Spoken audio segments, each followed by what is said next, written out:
Hey there, everyone. Hugo Bowne-Anderson here for Vanishing Gradients with James, aka JD Long. We're here to record our very first live stream episode of. Oh, I got a bit of feedback here. We're here to record our very first live stream episode of Vanishing Gradients. We'll be talking about data science and decision making under uncertainty and probabilistic thinking, and all of these really crucial types of things to the field we work in. Hey Jim, so good to see you. Hey Aaron, if you could introduce yourself. I mean, everyone's already doing it. We're gonna just let people come in for 1 or 2 minutes. If you could introduce yourself in the chat, let us know where you're dialing in from and what you're interested in. That would be super cool. And also, this is, I mean, JD and I have a variety of things that we're excited to talk about today. But if you've got any questions that come up throughout, please do ask them in the chat, and we'll try to get to as many of them as possible. But as I said, we're going to take a minute or two to let people come on in, and then we'll get started. So Hugo, I'm just right there. By the way, hi everybody, JD here. I was just typing right there. Can you hear my typing? I have no idea what my mic. I could not hear your typing. Fantastic. But I'd like to hear you typing at some point. I like my stealth typing. You can't tell now if I'm googling the answers to your questions. Oh, look at this. Mike Smith. Oh, thank you so much for joining from Glasgow, Scotland. Data science manager who doesn't fit models. I'm very interested in something hopefully we'll get to, is the fact that data scientists who do fit or train models also need to be trained by models, which I've heard you talk about previously, James. Yeah, I'm a big fan. The rule or the heuristic that we can use models to train us on ways to think about the world and making decisions, as opposed to just we're training computation. But I also want to thank Mike for tuning in at whatever time it is in Glasgow. Like midnight is by my count. Five hours ahead of Eastern. That is just awesome. So for anyone just joining now, really excited to be having our first live stream for Vanishing Gradients with my old friend, not old as in old, old as in we've been friends for some time. JD Long talking about data science, decision making under uncertainty, touching upon probabilistic thinking, ways to make decisions, problems, the biases we encounter when making decisions and making predictions as well, and thinking through what it really means to make models of the world and make decisions based around them. So I actually think, JD, I think it might be time to jump on it. I'm too excited to not start right now, actually. Let's do it. So I'm going to stop sharing my screen and let's turn our videos on. And let's do it.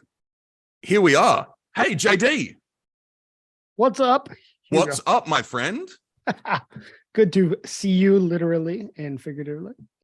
Likewise. And moreover, I mean, we did a podcast together many years ago, but we chatted over the years. 4 or 5 years ago.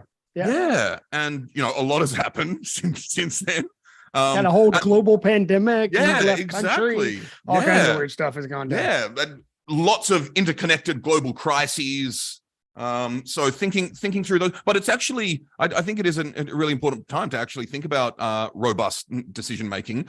We have a question from a handle called Mystification, called, is this going to be recorded perchance?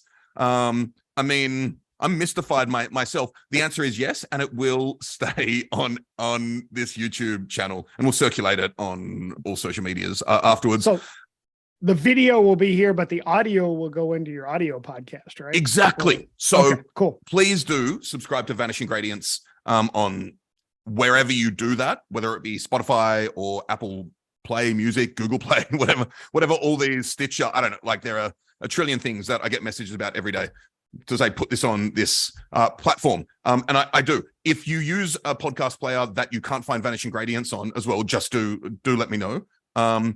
Mike Smith says almost matching beards.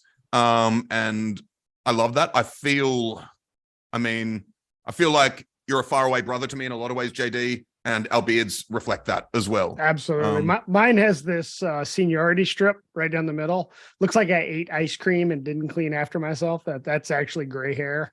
And this is because I'm almost exactly 10 years older than Hugo. We just recently figured out. And in fact, I do have a seniority script, but I just ate chocolate ice cream. So it's covered it up completely. So you can't. Pine tar, tar it up. So just before we jump in, I'd maybe I'll say a couple of things before we jump in. We are here to chat about decision making under uncertainty and thinking through types of heuristics for not only making decisions, but then judging how well you've made decisions previously.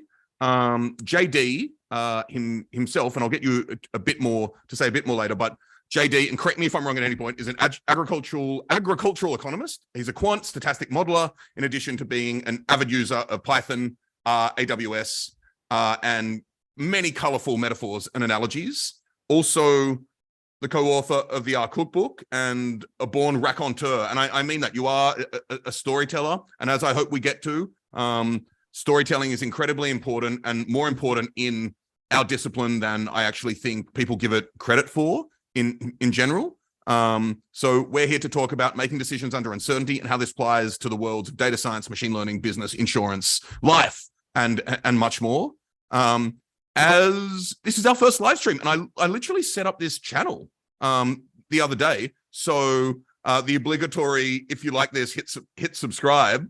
Is it? I don't even know. Is it down there? Where somewhere? I don't know. It's on my screen. It is right down there. On my screen, it's right there. So I don't know where it is on everybody else's screen. Cool. Well, but if you want to do that, do that. And if you want to say nice comments, do that. If you want to say mean comments, don't do that.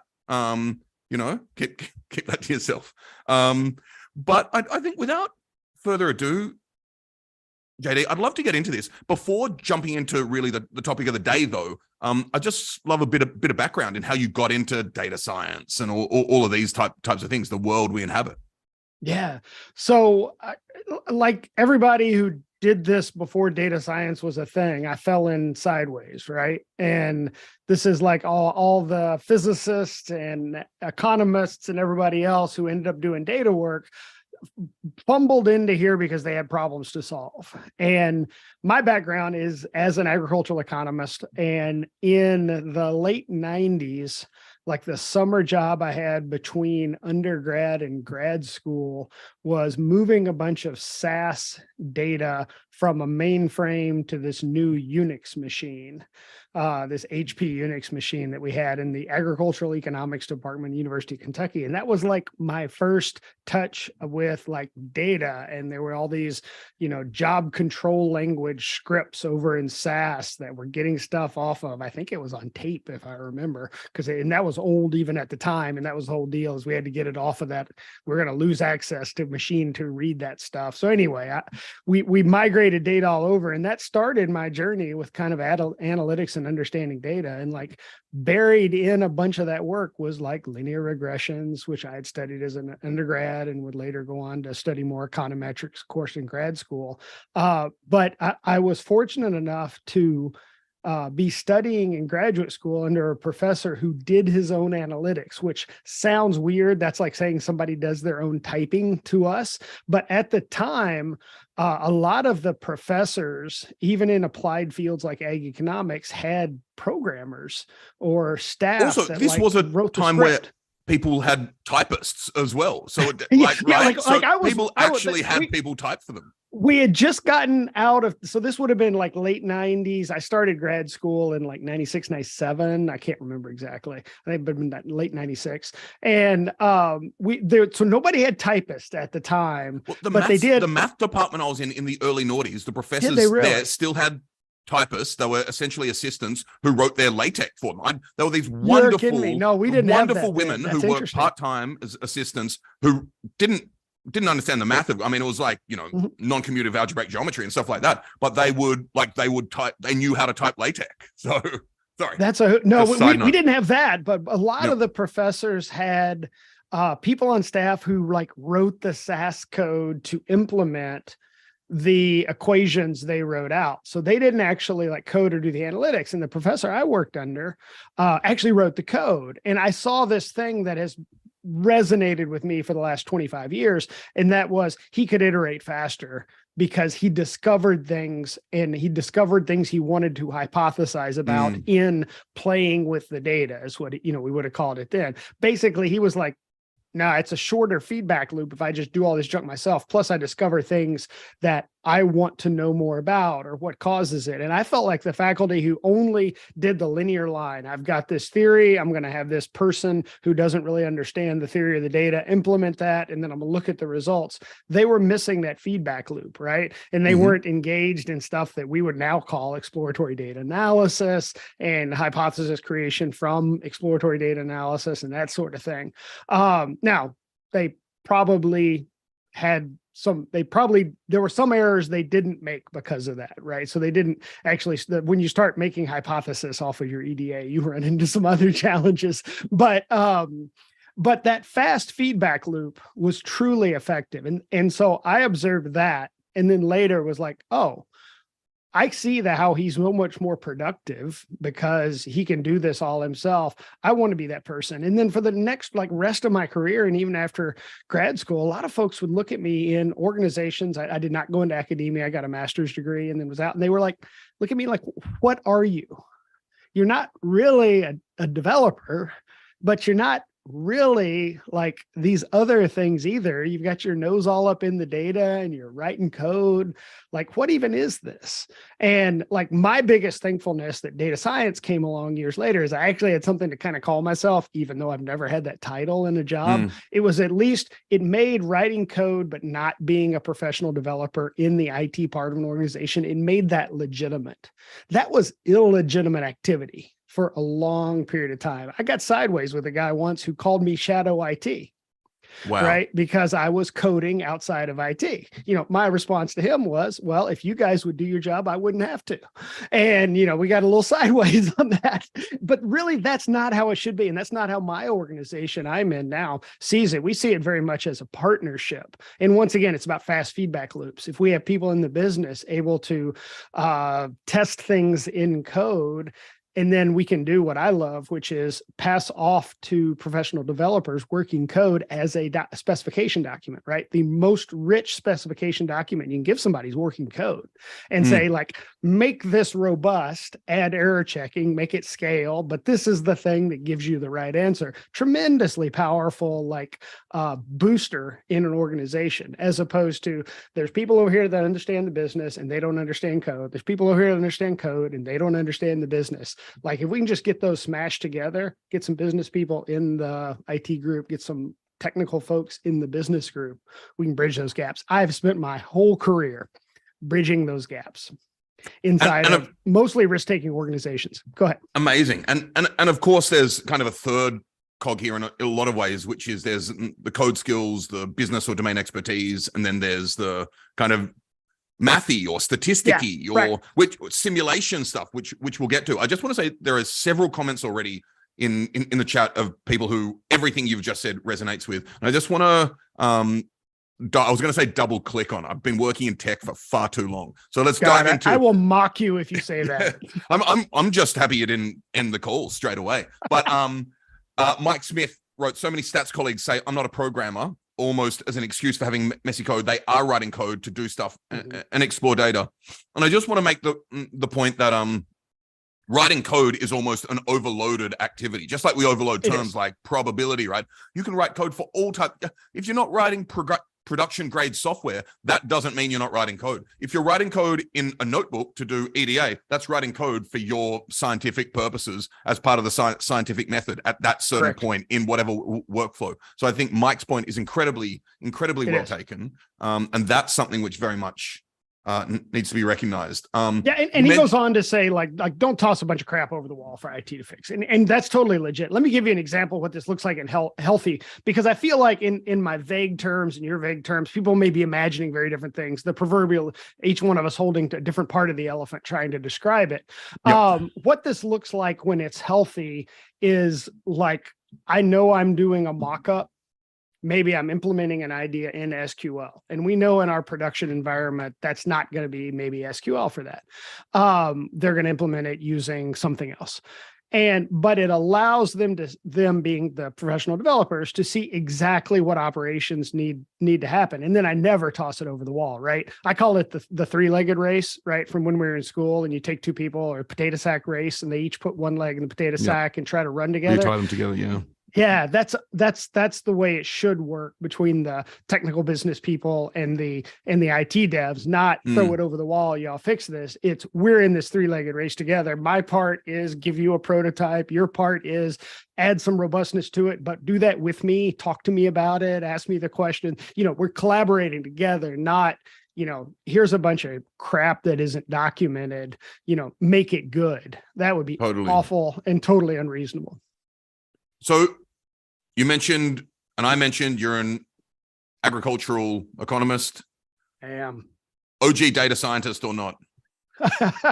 I tend to say yes, right? My joke is the physicists all get mad, but from agricultural economics, we were getting recruited outside of ag econ for years, and largely credit card companies, American Express, that sort of thing, recruiting agricultural economists because we had applied data experience, right? And the pure economists that came out of the econ department tended to not they heavy on theory, low on applied mathematics, applied statistics.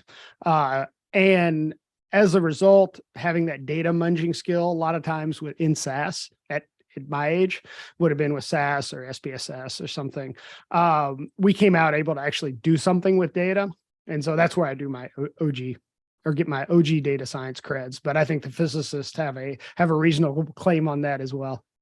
Yeah, I think actuaries do as well. Yeah, I actually absolutely. do, though, think economists and people working in finance, particularly with the incentives of working in finance, a lot of what we're doing now kind of comes from a lot of the things that were happening there. With physicists, though, I actually, hands down, the best applied statisticians I've ever met are astronomers on average. Yeah, because they can't do experiments as well, right? So they're literally like figuring out all the tools they can get, right? I work with two astronomers closely, one of which has a PhD. We have one of our C-level risk execs has a PhD in physics. These folks are everywhere. They do great work, and they're all bringing their applied experience from elsewhere. Yeah, awesome. So what are you up to these days? Just to kind of round out your career and before we jump in. So gosh, for the last 13 plus years, I've worked for a global reinsurance company.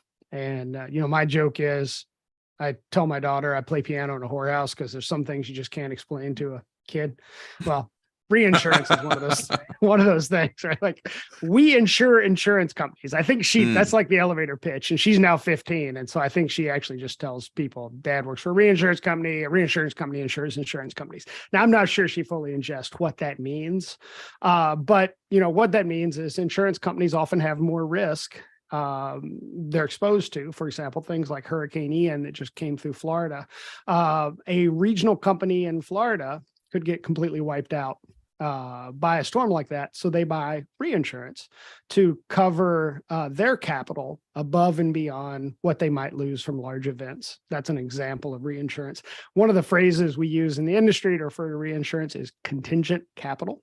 It's capital contingent upon some set of events happening. So they've got enough capital to run under normal conditions, but if something out in the tail of the distribution happens, they need more capital. And so we do that. So I spend a lot of time modeling risk, thinking about risk. I work in a corporate group. And then I also, for a small part of the year, put my underwriting hat on and go work on the analytics of our agriculture portfolio. And because I've been close to agriculture for years, so they let me do that as a side hustle within the organization. But that's not most of my job. Most of my job is far away from agricultural economics. Great. So I want to jump into kind of thinking about risk, uncertainty, probability, all of these things in a second. But let me kind of paraphrase in my words what reinsurance would be then. Insurance is about pooling risk. We've got organizations that help people pool risk. Mike Smith says, yeah, JD, but what do you actually do all day? Brilliant. Yeah, exactly. So pooling risk. Now, for any insurer, when they're pooling a bunch of risk, that may be correlated in some ways. So if the risk they're pooling all goes in one direction, then they need to have some, I suppose, safety net of some sort. So then a bunch of different insurers who are all pooling their own risk then pull risk together, and it's the reinsurers who help them do that. Yes. So what we're trying to do is we're trying to spread risk around the globe. And if we had populated other planets, we'd spread it there too. But we're trying to spread this risk out. For example, it's pretty obvious if you think about it for very long, Japan has a very certain type of property risk, right? Mm-hmm. It's earthquake, tsunami risk. And in Kansas, there is none of that.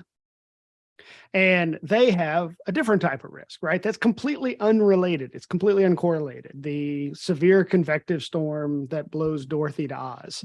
You would think that the risk in Kansas has some admirable properties if you put it in a portfolio with the risk in Japan, because they aren't related. You aren't necessarily going to have one problem when you have the other. You could, just by coincidence, because of pure misfortune, but they aren't correlated. They aren't going to happen at the same time by definition. So what reinsurers do, for example, is make global portfolios and pool those risks together. So that's the sort of thing we're thinking about at the global macro level. Fantastic. And I love that you reference a lot of real things there, but then mention something that's real that takes Dorothy to Oz, which is the most real. In Absolutely. Fact, I think it's important to define a few terms because everything's overloaded and things are confusing. Generally, we've kind of talking around risk, uncertainty, probability. What do all these things mean? All right. So the first distinction I like to make is risk versus uncertainty. And I like to lean on Frank Knight from the Chicago School of Economics for his definition of risk versus uncertainty. His definition of risk is an outcome that is unknown, but you know the distribution from which it will be drawn. So, for example, if we're flipping a fair coin, we don't know the outcome, but we believe it's a fair coin. So we believe the distribution is 50% heads, 50% tails. So that is risk. It's definable. I like to think, let's add a little more dimensionality to it. Let's think of it as something a little more continuous.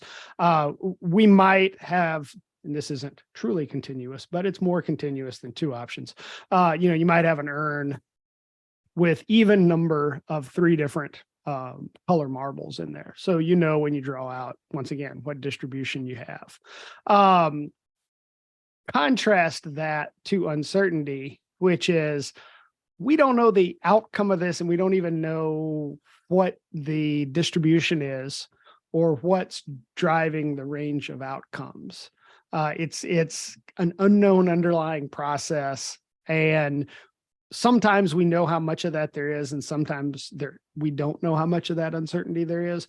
But we may look at a certain unknown outcome, and we may say, okay, that's really just whether or not the wind blows in Florida, whether this insurance company will lose money, right? Because we believe that they're running a reasonably sound business, and the only factor is, does a hurricane hit Florida for a certain outcome to happen? Or we may look at something like startups in Silicon Valley, where it's like we can't even define all of the things that might go wrong or all the things that would be needed in order for them to have a successful or unsuccessful outcome. One is a situation full of risk. The other is a situation that's largely uncertainty. And maybe that's a contrast between the two. So you ask a third, though. You said risk, uncertainty, and something probability. else. But I just wanted maybe just reflect for clarity an example. Let's say we had a global pandemic, and we knew the prevalence in a certain region, and we picked someone at random. We knew 20% of people had it at a certain point in time.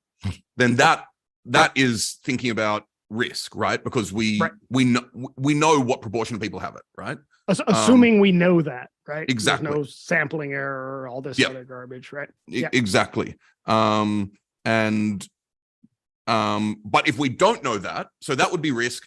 If we don't know that, that's uncertainty. Right. Like if we don't know, like, and this is one of the things people like me watched a lot. And I know you thinking this way because of what you wrote during the pandemic that we all went through, is at the very beginning, huge amounts of uncertainty. Yep.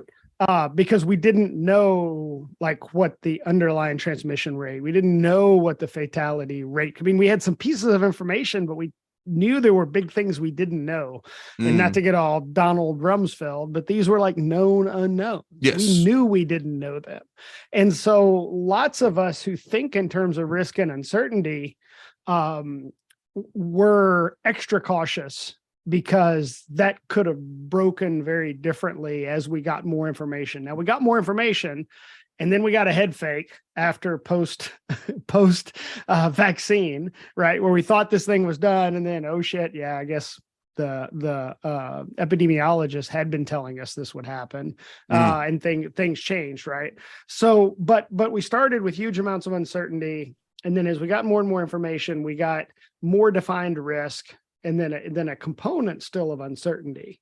And so what we were talking about is really the conversion of uncertainty into risk. So it's quantified. We don't know the outcome individually, but we know it's more quantified, and then squeezing down the uncertainty to a smaller amount.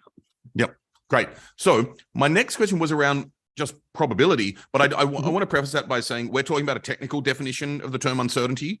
Once again, an overloaded term. It is a general term, which means being uncertain, not knowing things. And one way I like to think about probabilistic thinking is as a way of dealing with uncertainty. So when you're uncertain about things that will happen in the future, we have developed a cognitive tool, a psychotechnology, if you will, called probabilistic thinking and probability distributions and that type of stuff to help us deal with uncertainty.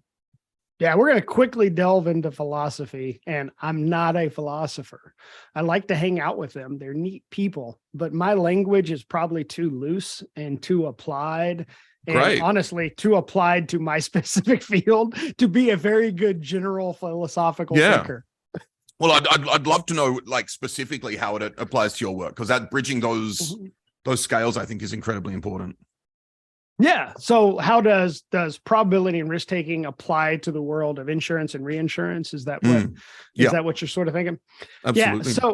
So in the reinsurance world, lots the business comes in usually as very different than insurance. Insurance is like a policy. An individual can shop for insurance. Can I tell a little story here about Flo? Do you know who Flo is from Progressive? You lived in the US for a while. So do you know Flo, the character from Progressive insurance commercials? I do not know. Oh, okay. So she's like this, dark haired, red lipstick, and she's like the salesperson or the like clerk. And there's Progressive Insurance has this neat model where you can say, oh, you go to their website and they will show you competitors' prices. And then they'll show you their prices, right? And they pitch this as like a sales model. Now, I don't trade with Progressive in my day job or any other. I've never had their insurance. I got no relationship with them. This is just how a risk person looks at that. Okay, if you were to go to that website and Progressive was the highest cost insurance on that matrix they show you, what does that tell you? That tells me they don't want my business. Yeah. That's not Flo doing me a solid. Yep. Right? That's Flo saying no. Yep. And they are redirecting me away from their risk pool and into other risk pools. And this is what insurance companies are doing with the individual level, which interestingly enough, I was speaking about this once and I wanted a screenshot of this. And so I went to Progressive website. They wouldn't show me comparative pricing. Why is that? I'm a 50-year-old male with a perfectly clean driving record in a relatively high income bracket. They want my business so bad. I'm just like Mr. No Wreck, right? Yep. Like I'm the type of person who has very few, and that's true. I've not made a auto insurance claim in 25 years or something, Yeah. right?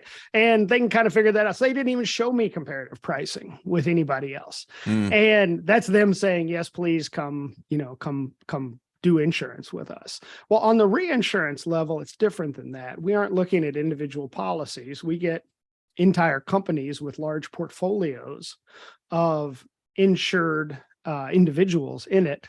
And they being the insurance companies, are looking for a structure to reinsure that, right? And common structure would be an excess of loss, where it's like, okay, if this pool of risk has more than $100 million of loss, we want you all to pick up the next 50 million. So that would be a 50x100 is what we would call that in the vernacular, a 50x100 excess of loss policy. So we got to figure out some way to model that.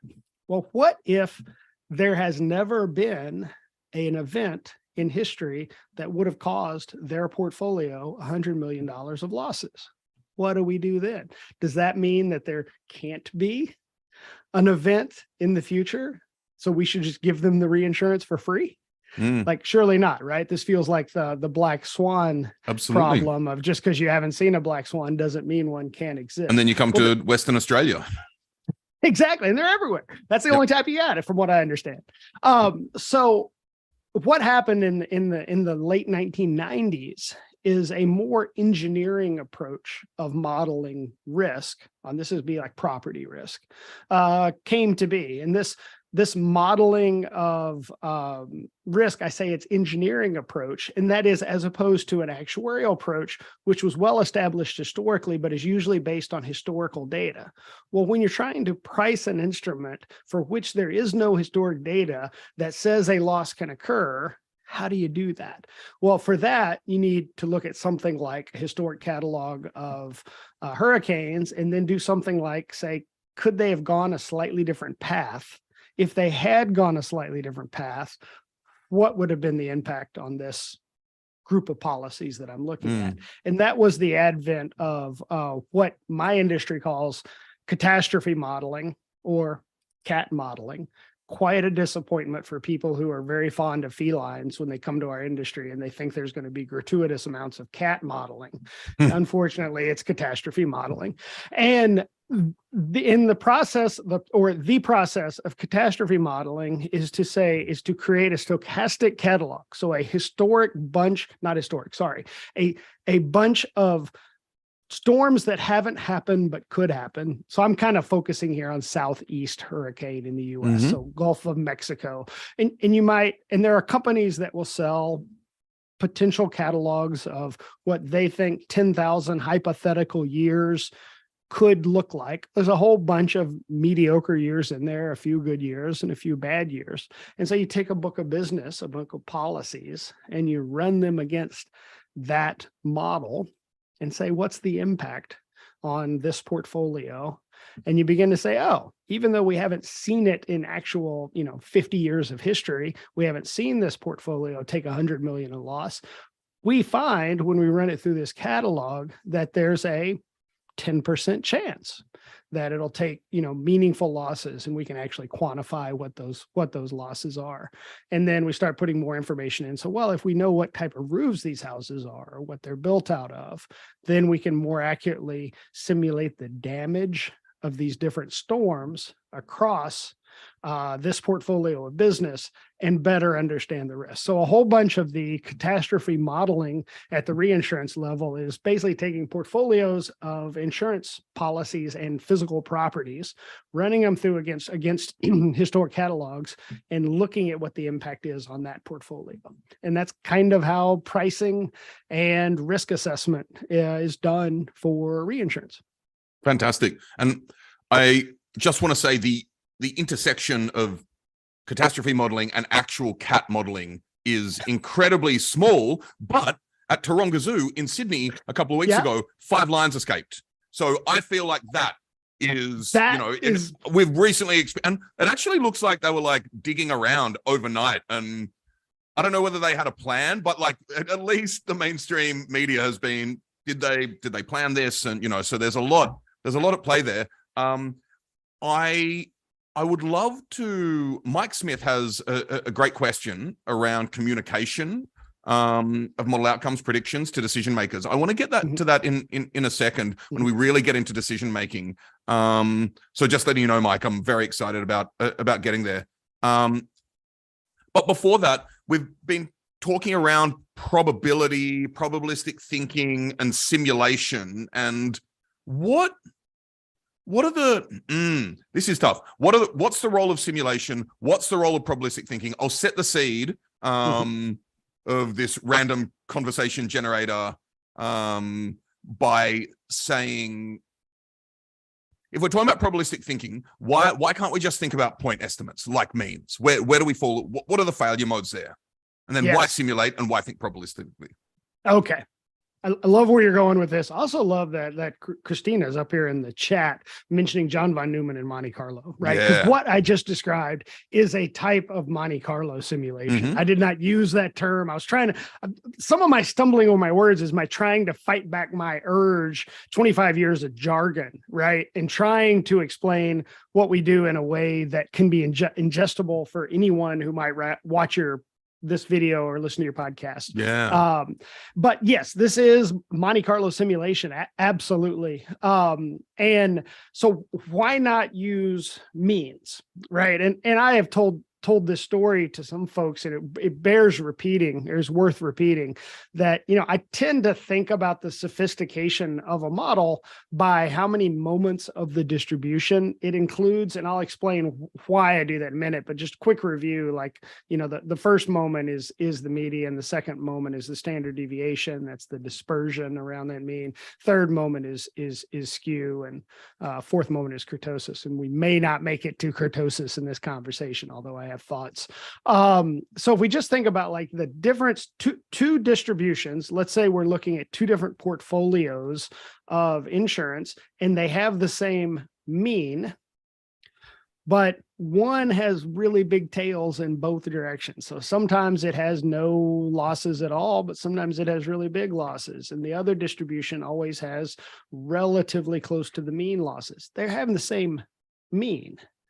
But one is clearly very different if you're thinking about my previous structure I described about a 50x100, right? One of them may have, the one with the longer tails is going to have a lot higher probability of having or potentially have a higher probability of having $100 million loss than the one that's always crouched around the mean, imagining the mean is something like, 50 million or 75 million, right? That one that's really tight around the mean isn't going to hit that layer. So when you start thinking about things that are away from the mean, you've got to understand the shape of that distribution, or you don't understand anything about what is the possibility, the probability, the numerical probability of having losses out here away from the mean.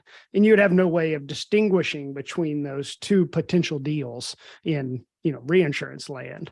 They would kind of look the same, but you add that second measurement, which is the second moment of dispersion. And actually, in this case, more importantly, the third moment, because these distributions are not symmetrical. The best you can do is no losses. And by the way, most insurance companies for property have very small losses most of the time. So their loss distribution is all right tail. Most of the time they're running very low losses. And then occasionally they have these blowout events like a hurricane blows through, right? And those cause huge losses, but it's only once every 20 years or once every 10 years, right? So they're way out here, highly improbable, but highly catastrophic. So low probability, high severity. And contrast that to like your standard auto policy. If you look at the losses for automobile companies, they're very narrow. They're very, very tight second moment, very low standard deviation. They run plus or minus 1 or 2 percentage points on loss ratio. So loss ratio is ratio between premium paid and losses. They're super stable. Meanwhile, homeowners runs like almost zero. And then it runs, a 500 or something, right? It's just one extreme or the other. So those second and third moment matter tremendously when you start talking about things that are farther from the mean and farther out in the tail. Now, did that begin to answer the question you asked me? Absolutely. And we can delve into further moments, high moments, or into the role of simulation and computation in thinking through these. I'll let you decide. I got completely distracted by a very good question that was asked in the chat. Can I just like totally derail you and go into that? Yeah. So our mystification asks, what do we do about when we don't have a catalog of catastrophes to estimate from?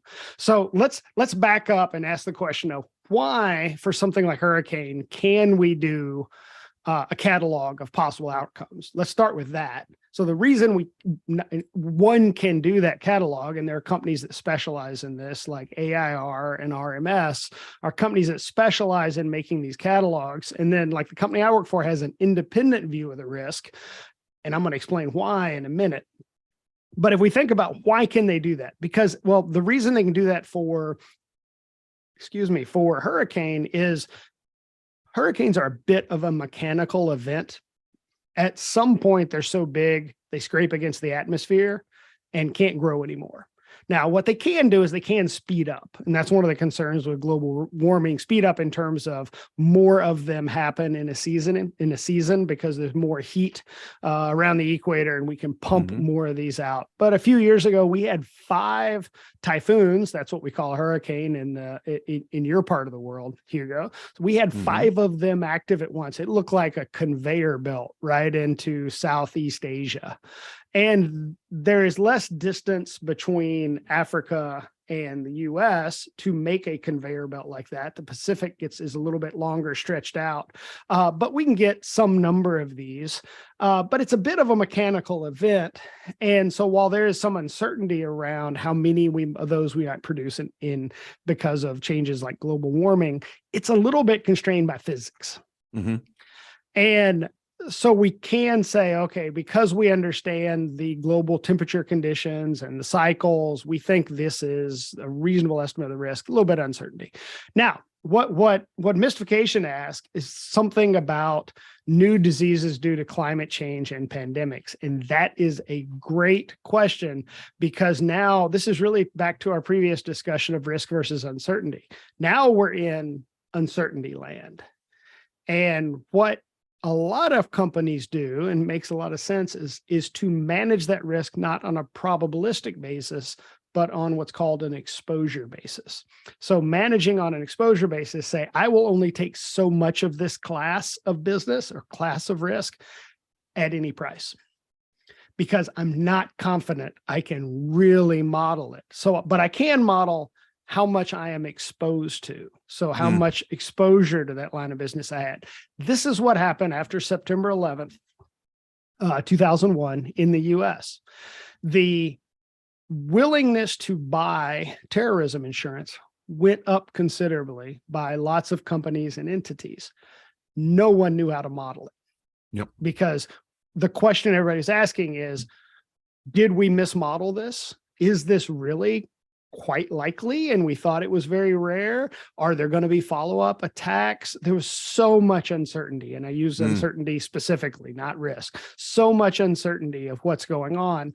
And the way a lot of companies handled that is they said, we'll write X dollars, X million dollars worth of this class of business. And we want X to be small enough that it won't put us out of business if we do have an event, because we're not confident we can model it.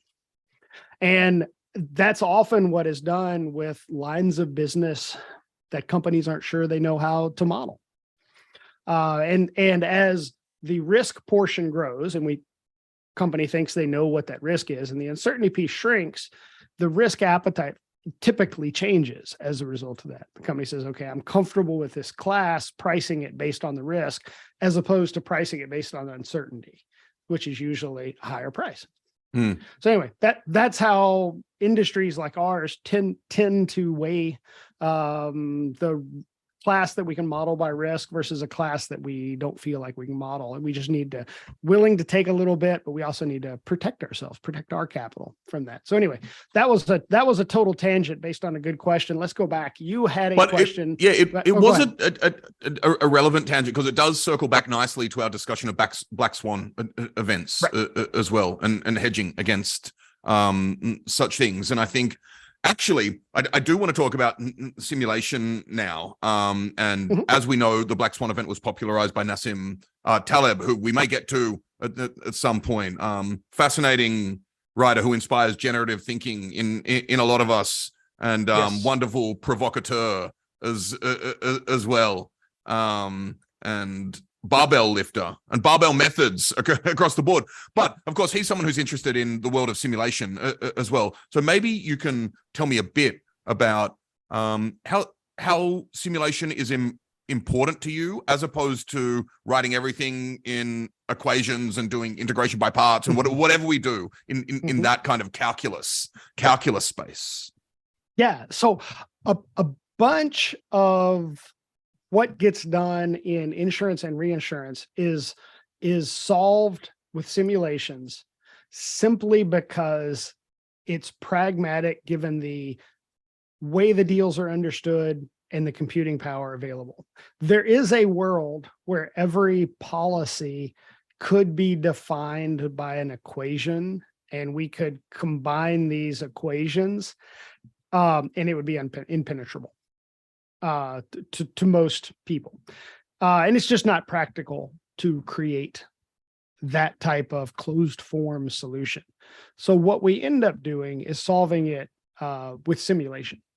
And we say, okay, I can define a simulation for this deal or this type of policy or this class of business. And so I do that. And then I can do that for each one of the individual deals or the class of business or some subset. And then we bring those together and we'd maybe define them individually, and we bring those together with a correlation matrix of some kind.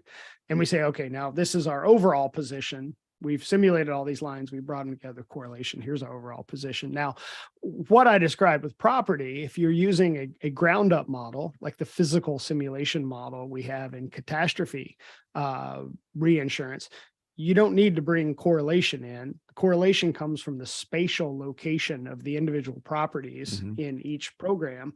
That gets picked up intrinsically in a model that's defined the way I described that one, right? If two portfolios have a lot of properties in this one area, and that happens to get a lot of hurricanes in the simulation, those two portfolios are going to end up modeling correlated.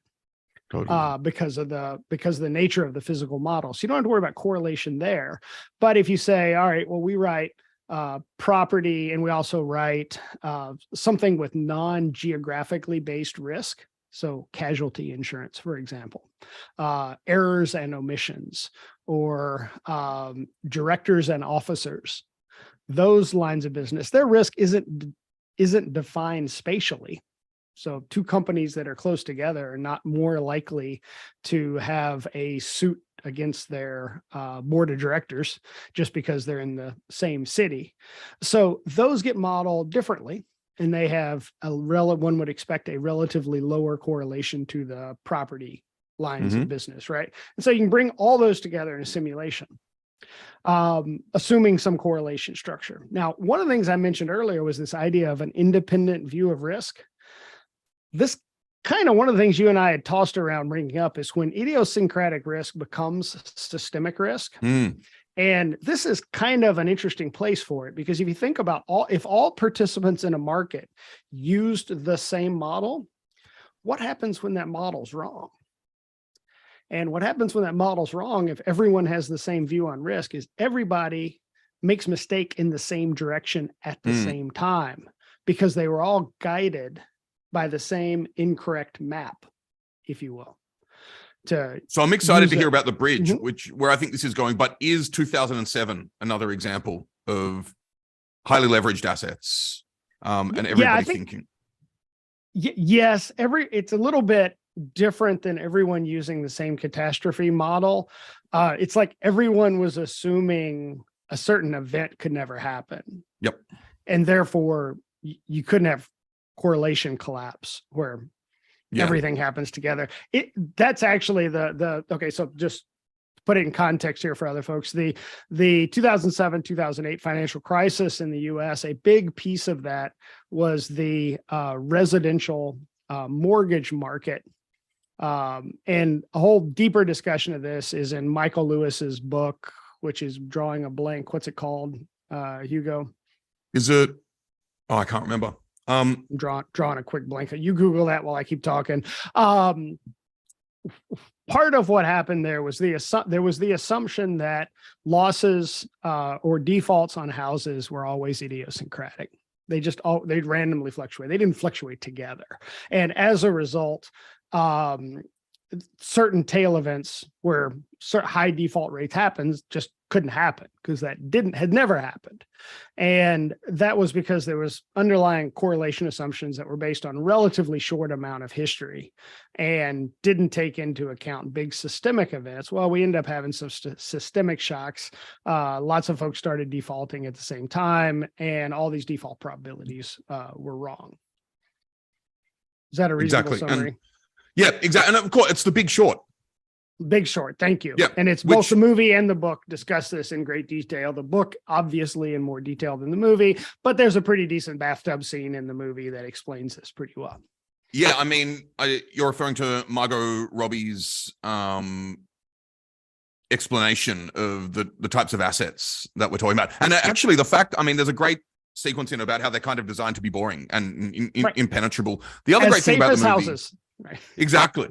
Well, and there's a great point in the movie where it really thinks through the incentive systems of everyone involved as well, which I think is fascinating. Of course, Adam McKay's next movie, I think it was his next movie, Vice, had an incredible performance by Steve Carell as Donald Rumsfeld.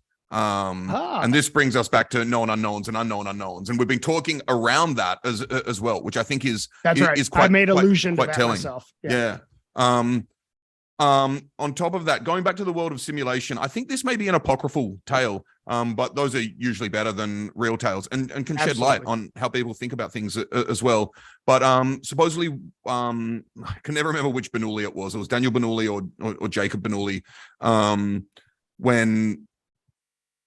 So he came up with the Bernoulli distribution partially to think through infectious disease rates, actually. And so sampling populations. And he was like, okay, let's start flipping coins. And so the apocryphal tale, Alex Birch just said The Big Short as well. Great.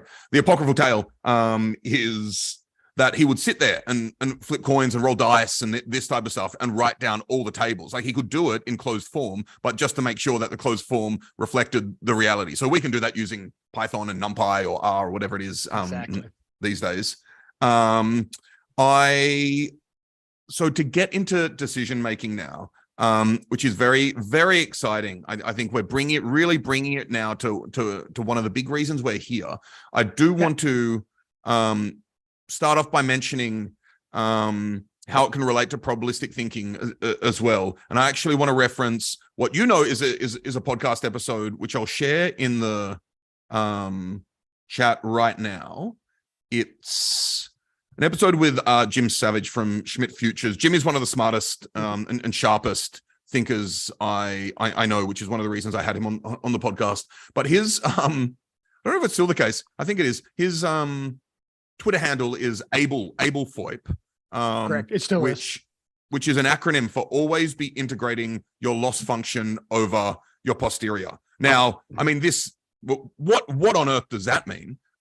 That's fairly impenetrable on the surface. Anything we're talking about, right? And already I'm thinking Bayesian inference. I'm like, but I want to just talk through a brief example which can help us start thinking about decision making under uncertainty. So an example Jim gives is a new type of chemotherapy drug where you run an RCT and get a causal estimate of the effect, right?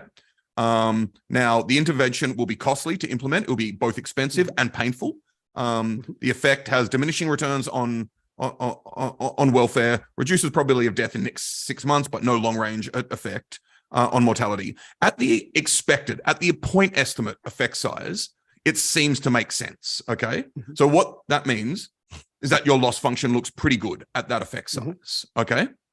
Now, but that doesn't tell you much about the distribution of possible outcomes, right? So how do you get the distribution of possible outcomes? What you do is look at the probability distribution of the effect size after you incorporate all your modeling and data into it. Now, that's called the posterior distribution. Once we've incorporated our modeling and data into everything, we get this posterior distribution, and we want to convolve that in some sense. So we'll look at that at each point in the distribution, multiply that by the loss function or the cost, and figure out then what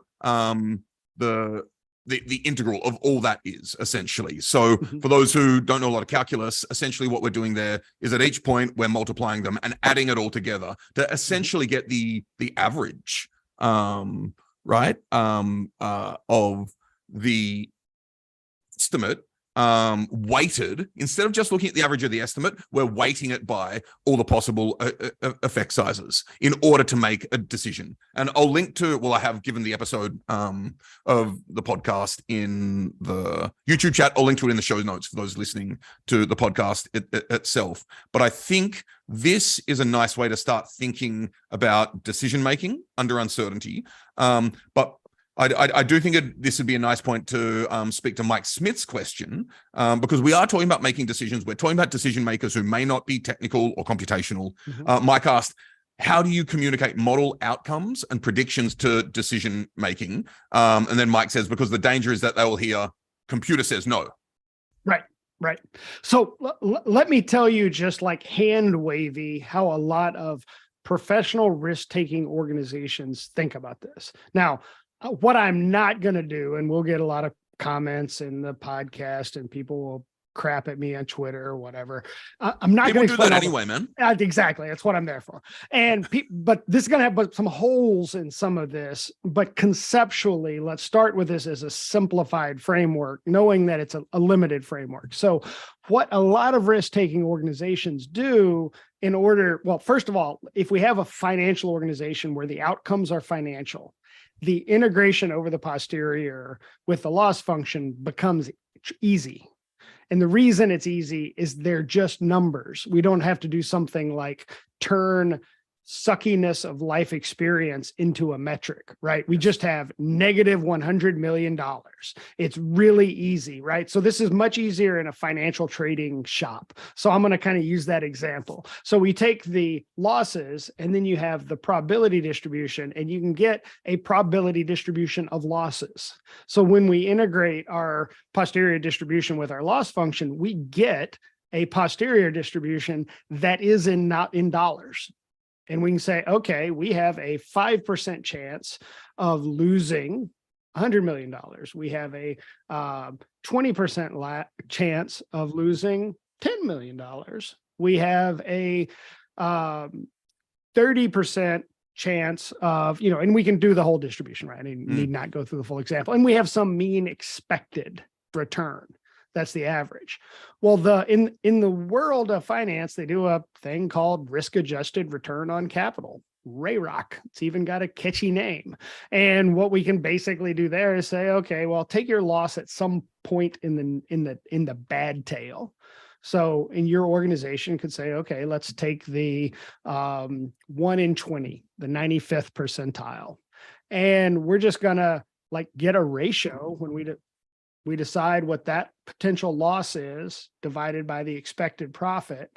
And there we have a measure of our mean relative to a static point in the tail. And we can compare two deals. One's with a higher mean and a higher loss in the tail. The other one with a lower mean, but a lower loss in the tail. Well, how do those compare? That ratio between that mean expected profit and the loss out in the tail can begin to help you triangulate on how to think about those two deals relative to each other, because we're trying to compare the expected to some downside risk, right? So this operation's covered in undergrad textbooks, right, in finance. Great place to start, right? And then you can do interesting stuff like say, oh, what's our risk-adjusted return on capital for all of our positions? That's our main portfolio. We've got a new deal we want to do. Oh, economists are all fetishize the margin, right? Making decisions on the margin. Well, we can say, what's the return on capital of this portfolio by itself? And then we can take this deal, put it in there and say, what's the risk adjusted return on capital after adding that deal in? Ta-da, marginal risk adjusted return on capital for a single deal, marginal RAROC. And that will give you then you have some potential set of deals you might put in that portfolio.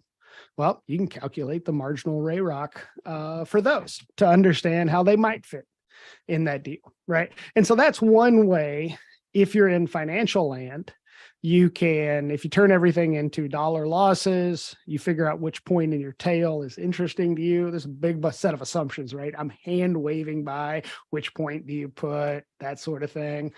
But you can compare your expected to some point in the tail and have some sophistication when you think about adding things to your portfolio or adding risk to the portfolio. Yeah. And of course, in the financial world, there's an obvious metric to use. And part of the challenge is figuring out like what the cost function actually is for any of the work and decisions we're making. So let's jump in to making decisions under uncertainty. What type of mistakes? What are the failure modes of decision making in an uncertain world? Yeah, so my favorite mistake is the low frequency decision and drawing conclusions on the outcome. So an example of this might be, my father who used to farm, and before he retired, and he would hedge his corn crop on the Chicago Board of Trade. And sometimes prices would move, in such a way that his hedge made a lot of money, and sometimes they would move in such a way that they didn't. And he would draw conclusions on whether he should or shouldn't have hedged that year based on whether or not the hedge make money, right? That is not a sound way of making that decision, right? Just whether or not the outcome is favorable is called outcome bias. Saying this was a good decision, right? Or resulting, right? So yeah, now we're in the world of gambling, and we're going to steal some gambling words, right? So the next bit of this conversation is going to become like an Annie Duke love fest, because Hugo and I both are huge fan of Annie Duke's, and she wrote a book called Thinking in Bets. And she introduced me to this term resulting in that book, which is where gamblers decide whether or not they make a good bet on the outcome of the bet.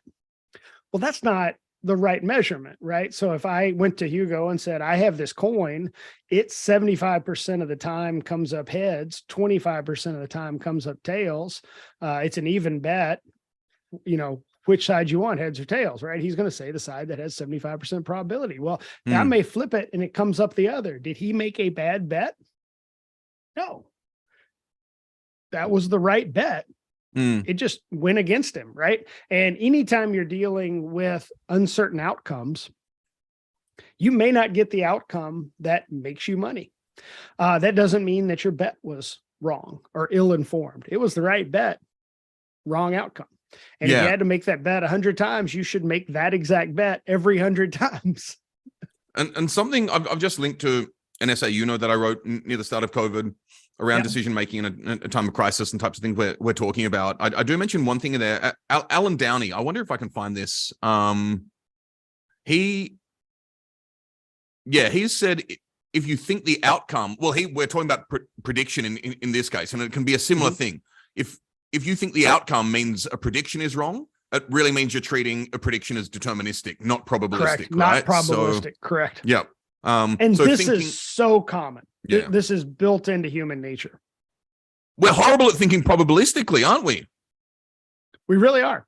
So, my wife has been married to, or she's been at least romantically involved with a professional risk manager for 20 years now. And she's also married to you. And she, simultaneously. Yeah. Right. It turns out. Yeah. Right. And still, sometimes we have had to discuss decisions we were making, and I would observe she was second guessing a decision because it didn't all work out the way she had hoped. And I'm like, well, if you had to go back and make the decision again, what would you do? And she, I'd have chosen it. I'm like, now, wait a second. You're saying that because you saw the outcome. What did you, and I'll ask questions like, what did you know, have any of that information at the time? And she'll be like, no, I mean, I couldn't have known that. And like, yeah, let's go back over what information did we have at the time, and we'll review the decision-making. We'll come to the conclusion of, given the information that was available to us that we had, or any that we could get, we made the optimal decision. Sometimes it just doesn't turn out right. Let me tell you a story real quick of one that did turn out great. And it was the exact opposite of this. Oh, not the opposite. It was one where I didn't have any information. So in 2019, we elected to leave New York City. We were living in New Jersey, just across the Hudson from Manhattan.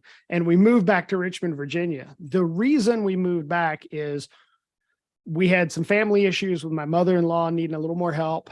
We didn't really like the school options for our kid where we were. It was going to be really difficult to get her in the type of middle school and high school that we wanted. That was easy in Richmond, Virginia.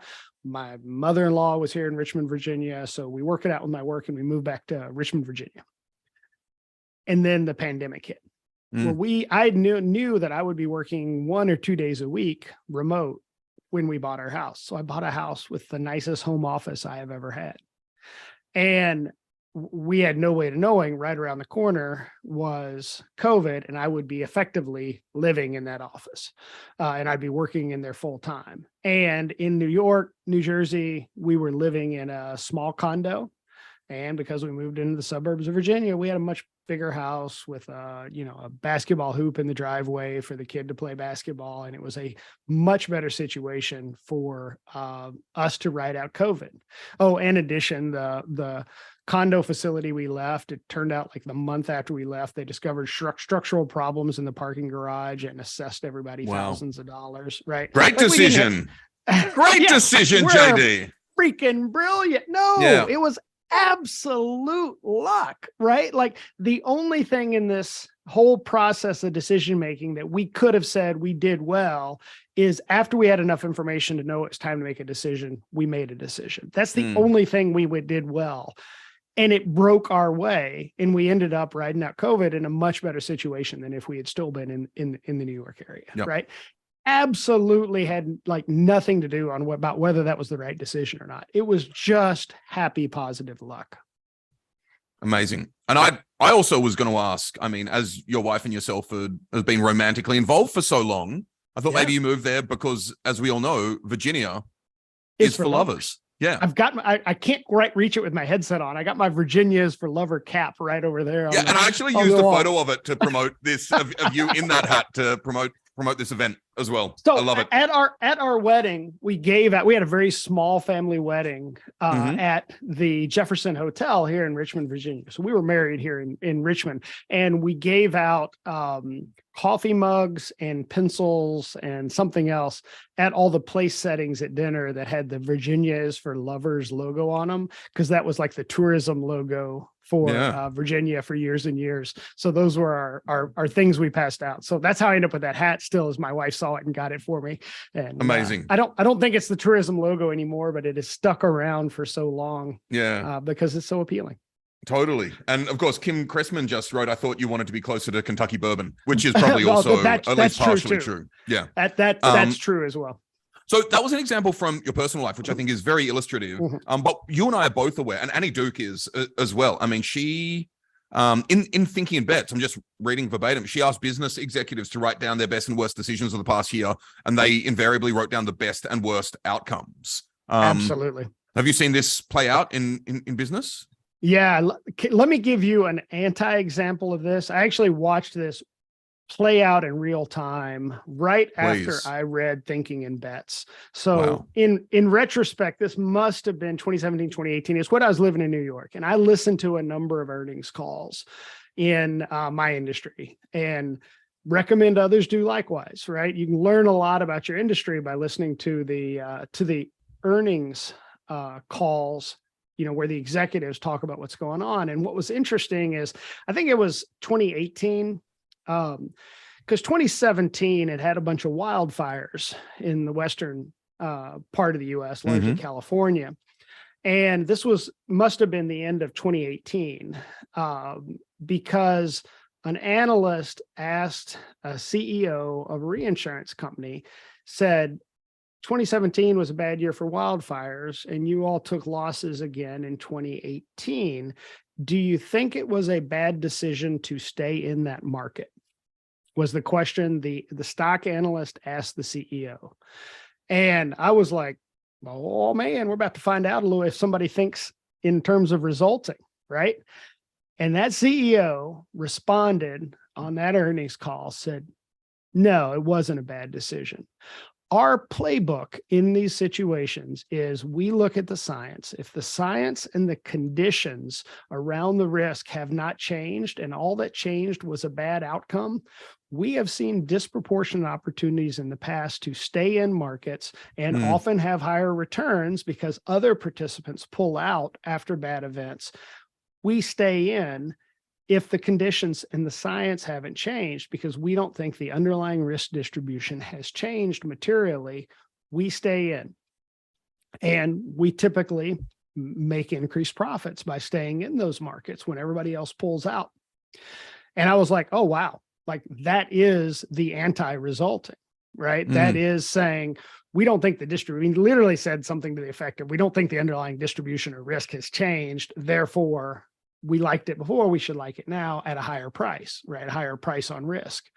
And I thought that was so telling because the analyst really was setting them up for outcome bias. Like the way the question was asked and everything was sort of just like, I'm going to softball. Don't you think you should have done something different? And the CEO was like, no, given the information we had, this was the right decision. Now, he went on to say, we need to do that analysis again to see if we think there might be things that have changed that we couldn't see last year. And now that we've had 2 years of losses, what did we miss? And we will do that analysis. Right. So didn't commit to stay in. Like I'm not just blindly staying into this. I have a metric for what I'm going to stay, which markets I'm going to stay in. And we're going to analyze and see if we fit that metric. And if so, we'll stay in that market. And I thought that was so interesting because it was just not, I think the way, well, clearly based on Andy Duke's research, it's not the way most people, even business executives think. Totally. And I do want to move into what should we be taking into account when making decisions under uncertainty, but I do want to split it. I mean, the example you just gave, there was a bunch of uncertainty, right? As well as risk. Whereas one of the reasons we look to people like Annie Duke, not only because she's fantastic and sharp, but also she was a stellar poker player, right? I think she was top 4 women in professional poker in terms of earnings, lifetime earnings. Exactly. So and she hadn't even played in 10 years. Exactly. And so, but in poker, of course, there are a bunch of cultural human dynamics at play, which I don't, even claim to understand. But in poker, you can write down the tables. So it's all risk. Right. There's no uncertainty. Right. So I suppose what type of ways do you think about making decisions under uncertainty, under risk, and how should we be thinking about all of these things?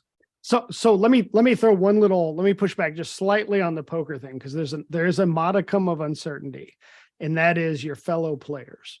You aren't playing a blind game that's completely driven by the cards.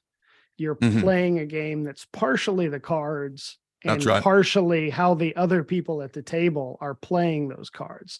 That piece is uncertain.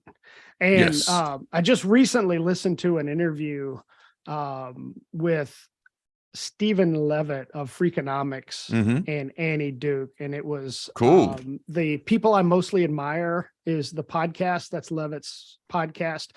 And one of the things that Annie Duke went through in that podcast was the way other players would react to her and how she would effectively take advantage of them because of their biased decision-making. A lot of it having to do with machismo, sorry. I'm going to bully this woman around. And she's like, anytime they play with basically any objective other than to respond to the cards, I can take advantage of them by being calm and understanding their bias. Yeah. And she'd eat their lunch, right? Because she would understand that they weren't making the rational play. They were making a play that was in order to try to bully her around or try to intimidate her or whatever, right? And she's like, I would just use that as opportunity to play against them and take advantage of their bias. They would be just be introducing bias, right? I thought that was great. Now let's go. So there's a modicum of uncertainty. Now, what she did was she was good and skilled at figuring out what was going on with the individuals to turn that uncertainty into understanding about risk, right? Now, to me or you, it would probably be just randomness. I couldn't interpret what somebody else is doing at a table, right? And how it's impacting their play. But let's be clear, and this is something I hope to get to soon. She's essentially building a model, a mental model, right? She's absolutely building a mental model. And she has assumptions in there, and there's data coming in. And she's updating it with more information, right? Exactly. Yeah. All right. Now, where were we going from there? I got myself all sidetracked. Heuristics or rules of thumb or ways to think about making decisions under uncertainty. Oof. Good set of questions. Okay. So when I think about the problem with the whole outcome bias thing is typically like we look at one risky decision and one outcome, and we start drawing conclusions, right? So we've got what I always call square root n problem in that our confidence bands collapse with the square root of our sample size. So we got a sample size of 1, so we don't have very good collapsing error bars around that. So we can't tell much from 1 about the decision-making process, but we can tell a few things. We can ask ourselves or other people or our partner, did we integrate all the information we had? And so, or were we filtering information and not letting it into the decision-making process? That's basically saying, did we have information we didn't respond to? That's one. Was there information that we could have gotten and should have known to get, but we didn't? And so that's like step 2.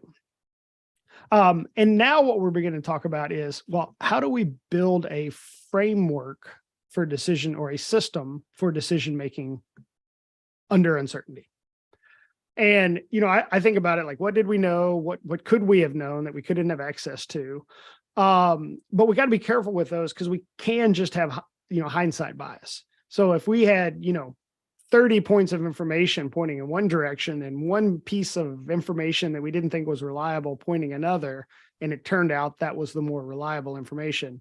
Well, don't do hindsight bias and say that, well, we should always value, Aunt Bessie's premonitions because Aunt Bessie had a premonition about this decision. No, that's still not good information, even if it happened to be right one time in hindsight. So we got to be careful with this evaluation. One of the things I like to do, and I do this at work by design, is I make notes and log notes when we make decisions. Tremendously valuable to know what was I thinking and what pieces of information did I have at the decision point. And it allows you to go back and evaluate, right? And so I'm going back and evaluating and realizing, like in one situation, there was a piece of information I actually knew and I didn't put it in the notes. So I wasn't thinking about it at the time and it burned me. And all right, note to self. And I actually shared it with the team of, I think I overlooked this piece of information. We should learn from this. This is an important piece of information in these type of decisions. So having a, decision-making log of some kind. My wife laughs at me because occasionally I will write her an email saying, okay, here's the set of decision we were doing and what we were thinking. What I'm doing is I'm writing her an underwriting note. That's what we would call it in my day job, the underwriting note, explaining the decision-making, what went into it, why, what our thoughts were. But I'll do it more as a conversation email to her, more so we can remind ourselves what we were thinking at a given time. Incredibly, incredibly useful. So, and then we try to get larger in. So we make more decisions over time and we continue this evaluation process. And eventually we don't have all decisions that go our way, but we can create a system that produces systematically good decisions. Now, this brings me to my, joke about luck versus skill. And, I'm not sure if I heard this in the underwriting context or the gambling context, but Hugo, do you know what the difference is between money you make by luck and money you make by skill? Not much. And none. There's no difference between the two. They spend exactly the same. Yeah. Now, that hides the difference between a system that operates on luck and a system that operates on skill in decision making, right? In any one situation, the outcome based on luck, if it goes your way, is fine. If it's based on skill and it still goes your way, that's fine too. And so once again, that's the square root n problem. So if we think about many decisions over time, you want a system that's biased towards being skillful in decisions. And so the what I outlined about reviewing decisions, after action report, if you will, or post-decision analysis, helps us give feedback into our decision-making process to create a system and hopefully a team of people who make better decisions over time. That requires a bunch of stuff that's easy to hand wave, and I'll go ahead and call a few of these out. In order to have a team of people that can evaluate decisions together, you got to have psychological safety, right? Yep. Like, I've got to not think you're going to throw me under the bus when I say, sugar, Hugo, we had this piece of information and I was not thinking of that at the decision-making time. I got to make sure we can learn from that and not you give me a crappy review so your bonus is better, right? We've got to be able to have the trust to basically be like, wow, okay, we're going to work together to make sure when we have information like that, it feeds into the decision-making better. So we can, over time, build teams of people that make good decisions, wide-eyed, able to look bad decisions in the eye, able to do after-action reports without blaming people, blameless postmortems, if you will, and able to get less fragile in their decision-making. So coming back to Taleb, now we're talking about a system of people that is anti-fragile. So it gets more robust as it makes more decisions. And as there's more and more feedback, it makes better and better decisions, hopefully. That's really what we're after. And we can't evaluate any of this on any one single outcome of one single decision. It's got to be a series of decisions over time, each one with review, with feedback, understanding what we knew, what we didn't know, understanding what we did well, what we'll do better next time. And you got to be able to grow over time. If you do that, you can create a system that produces better outcomes. Are there still going to be things that are going to go against you? Absolutely, right? Like, because once again, we're not turning a probabilistic system into a deterministic one. We're trying to figure out how to get the most of the probabilistic information we have into our decision-making to make a probabilistically sound, but not deterministic decision. Exactly. And so to reflect, one of the key points in there, that we want to look at the long-run frequency of decision-making and hopefully see that improve over time in terms of good decisions being made. No, but not necessarily good outcomes, right? So a good decision is evaluated by the inclusion of the information, not the outcome that came from that. Because if we're talking about decisions where you've only, like, you're making the decision 60%, 40%, you're still going to have lots and lots of 40% of the time that's going to go against you. Absolutely. I think my point was that if you evaluate the outcome over long-run frequencies, good decision makers will result in good outcomes more often. That seems fair. In a long-run probabilistic frequency. If you get enough in, right? Exactly. And this is a point that I'll direct people to Philip Tetlock's Good Judgment Project and his book Super Forecasting, when he goes through a lot of ways to heuristics for making robust predictions and the type of characteristics of people who can do that as well. And constant updating is one of them.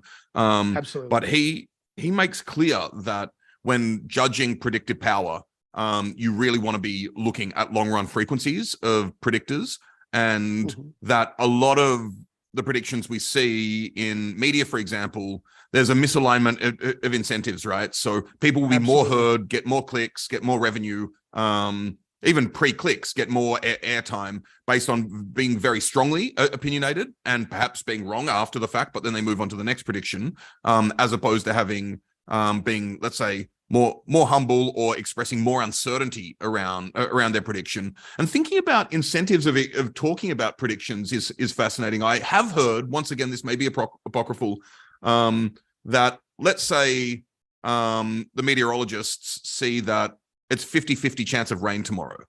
That on average, they'll actually say it's a 60% chance of rain, because they don't want to seem like they're sitting on the fence. No one believes you if you're sitting on the fence. And they've seen that people will be happier if they think there's a slightly larger chance of rain and then they see a sunny day.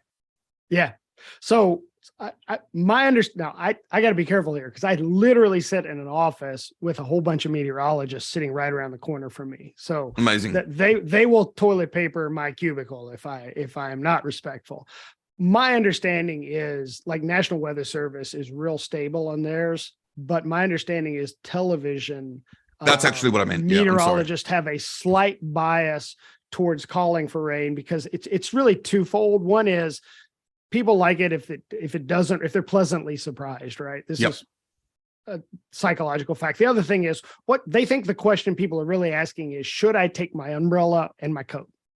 They think that's what people are really asking. So if you bias just a little heavier towards rain, then you have fewer days where people don't take their umbrella and their coat and they wish they had.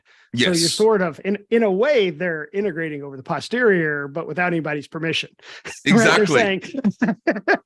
They really are how they're thinking about it. Yeah, they are, right? That's not how they would describe it, but that's what they're doing. They're saying, you're going to regret not taking your coat more than you will regret taking it and not needing it. We know that. So we're going to put our thumb on the scale as a result of our integrating your loss function over the posterior. Right? Exactly.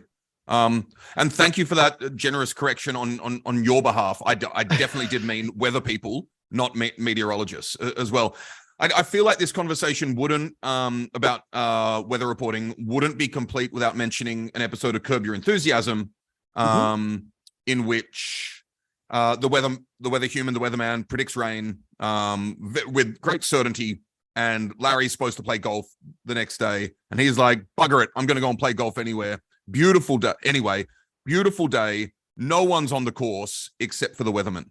And he goes up to the weatherman and says, I'm on to you. You're predicting rain so you can have the golf course to yourself. That's funny. I like that. Yeah. I also just want to talk about risk friendliness and risk aversion. We're talking about decision making as though based on given the same information, you and I may make the same decision. Right. There are lots of variables at play. We've talked about the probability or likelihood of certain events occurring. There's also impact, like if the downside and upside risk can be like disastrous or not, right? So one example that I've discussed with you, and I wrote in that essay that I've linked to, early on in COVID, my parents were high risk with respect to COVID, and I had a negative test, and my friends were like, "Oh, you can go and visit."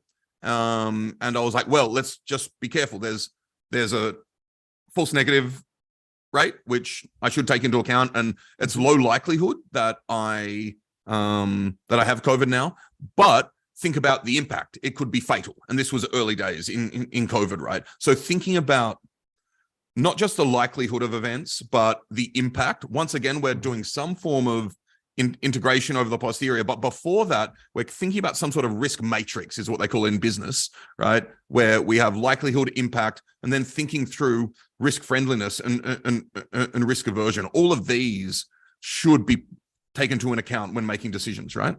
Yeah. So I found myself in a very similar situation during COVID. My wife has really severe asthma. It's under control, but she medicates twice a day to keep her asthma under control. And so it's severe asthma, fortunately controlled. We were very concerned. Well, and beyond that, my parents and my mother-in-law would all be high risk as well. So we were very concerned, and we were very concerned about transmission into our household. And so that meant for me, and also a choice to keep our daughter out of school a little longer than everyone else did. Those were all driven because we felt we felt risk was higher. That wasn't really risk aversion. We just felt like our risk function was higher. Other people felt like maybe their immediate household wasn't under quite the threat that we felt my wife's health would be, right? Yeah. If she contracted COVID. So if you had two healthy 40 somethings, your risk is significantly lower than our situation. So we felt we had a different risk profile. Now, on top of that, there's this idea of risk aversion, which makes me go back to, I gotta make one of my earlier assertions more sophisticated. Because earlier I talked about how everything's simple in my world in financial services because I turn everything into dollars. And so my integrated posterior distribution is all in dollars. And so I guess we're multiplying the risk times the dollars of loss. So I can say dollars of loss at every probability point. Well, all of this kind of assumes that losing dollars and gaining dollars of the same amount are offsetting. And what we know about psychology and behavioral economics is that may not be the case.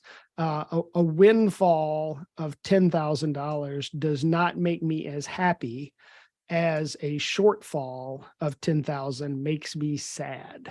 Absolutely. In effect, it's not symmetrical. So downside has more negativity than the upside has positive. So the way that, let me tell you how this manifests itself in my personal life. Since I'm confiding in you all of these, secrets of my personal household, I actually over withhold my taxes, which seems nuts for somebody who's an economist to do, right? I'm giving the government a free loan.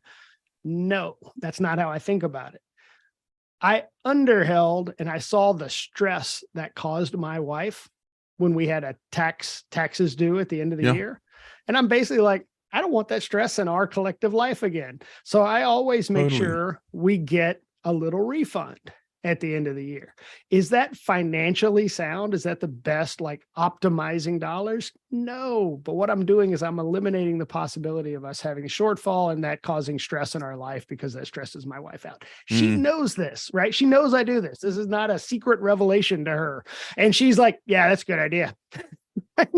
Because she knows that to her, that negative downside is way more painful than whatever dollars we're saving by, trying to nail it exactly or whatever. Right. So sometimes we discover that the payoff is not symmetrical or that the dollars of loss are not equal to dollar gain. A bunch of that behavioral economics looks into this. This is really simply risk aversion. And that if we integrate under our posterior distribution properly, if we integrate our loss function on the posterior properly, it really wouldn't be just dollars. It would be something like the amorphous units of happiness that economists use called utility. And, I would have more negative utility for negative $10,000 than I would have positive utility for positive 10,000, right? One would be worse than the other would be good.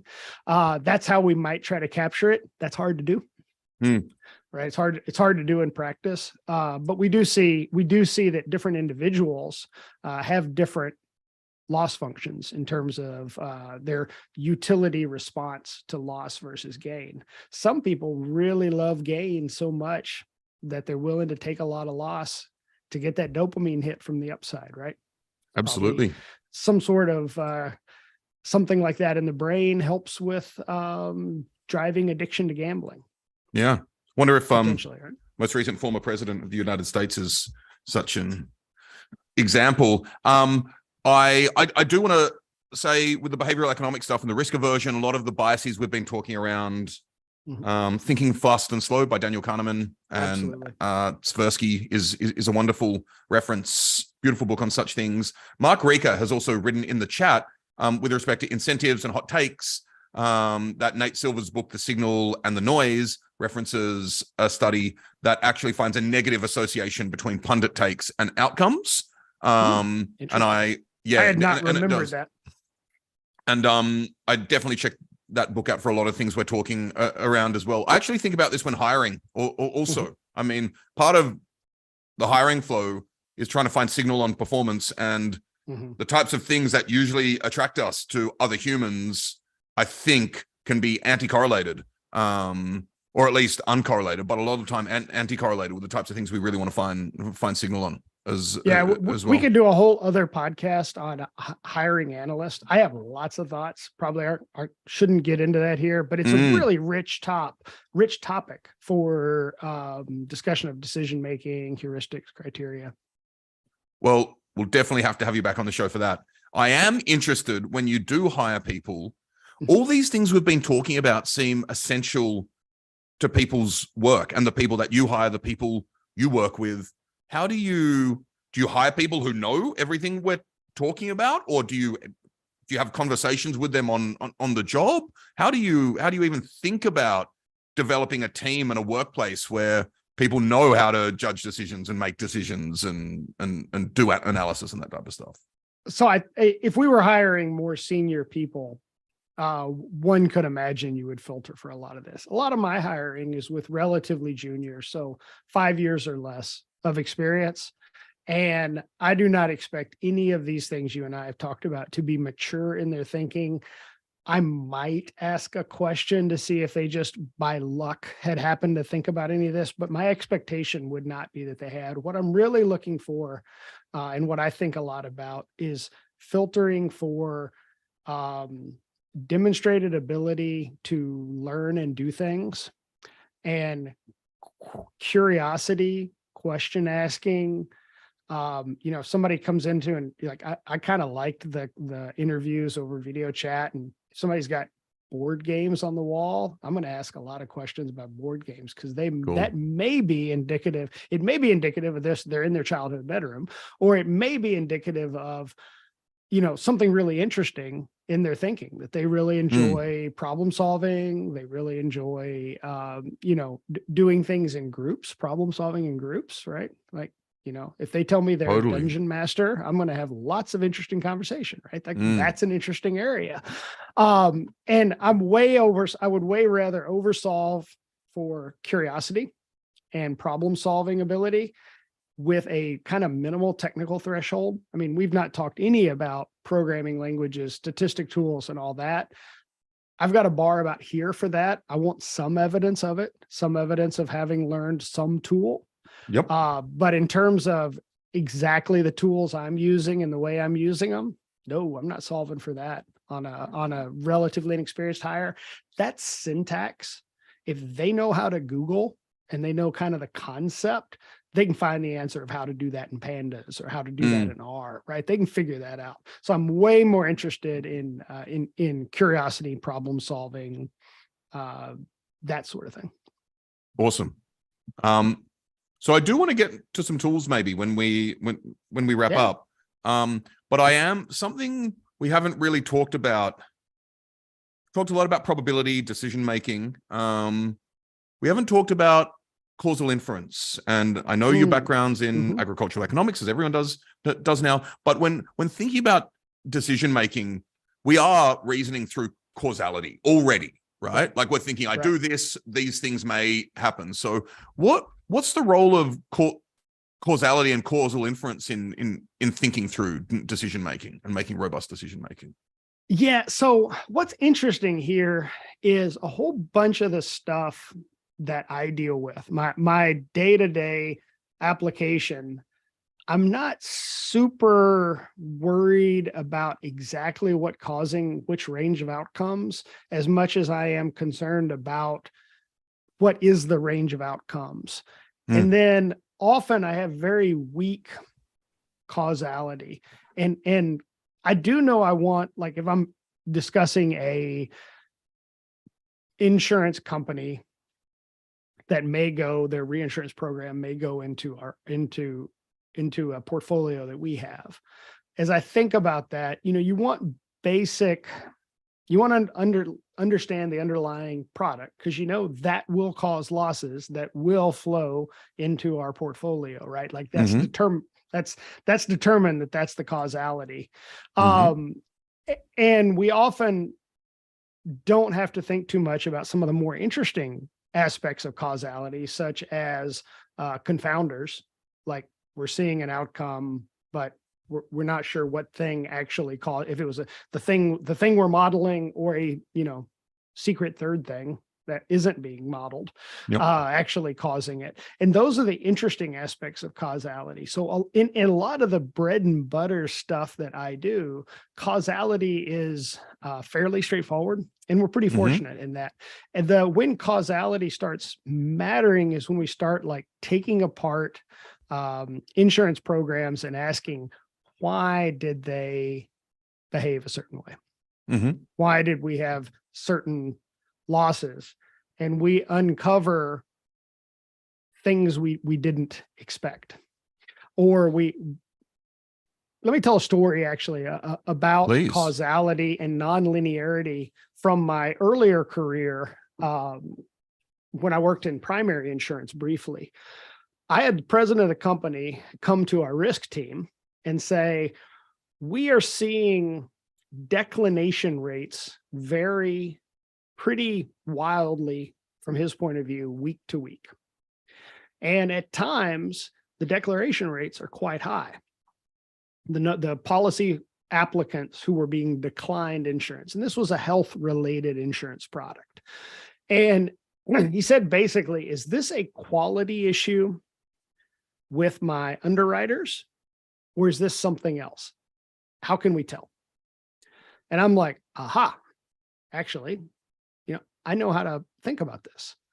I'll build a logistic regression, and I'll look at the applicant properties, things like age, do they smoke, do they have a heart condition, stuff that's captured in our underwriting system. And I'll calculate the probability of them being declined. And then we'll look at a group of them. And also I'll build this as a logistic regression, and I can put, based on my regression, can back into some confidence bands, and we'll say a given week cohort should have this declination rate based on, averaging out the declination of all the, or summing together the probability of all of them and putting a confidence band around it. And we'll plot each week with its confidence band and plot then the actual declination and see, does the actual declination ever get outside of the confidence band of my linear regression, logistic regression that I built. And I didn't have just age, and I had like 5 or 6 variables in there. And what we found was one time the actual declination rate was outside of those error bands. We had roughly, I forget, like a year of data, and my confidence bands were 95th percentile. Well, hell, we're doing great, right? I would have expected that we would have had 1 in 20. So at least a couple over the course of 52 weeks would have been outside of those error bands just based on random noise, right? Yeah. So it's kind of like, my conclusion was there's no evidence that the underwriting process is unstable. So that means that, but we also saw the expected move up and down, which means the characteristics of the underlying cohort from week to week were changing dramatically enough that our expectation of the declination rate was moving around. And I went and looked at it, and unshockingly, what it is the declination rate function relate to age is exponential. So the probability of being declined at age 80 is more than double at being age 40, right? At 40, you almost can't be declined. And at 80, you almost can't be written, right? The probability of declination goes up exponentially. That blows our intuition. So we could have things like a handful of very old people in a given week, and that slams the expected, or I guess increases the expected declination rate. So that move was not intuitive to someone just looking at like the average age. Once again, this is that story of averages versus first moment versus second moment versus third moment. The head of the president of the organization had looked at the first moment, but the average age is hardly changing. And we're like, yeah, well, those few young people don't make up for those few really old people that you get in a certain week. Exactly.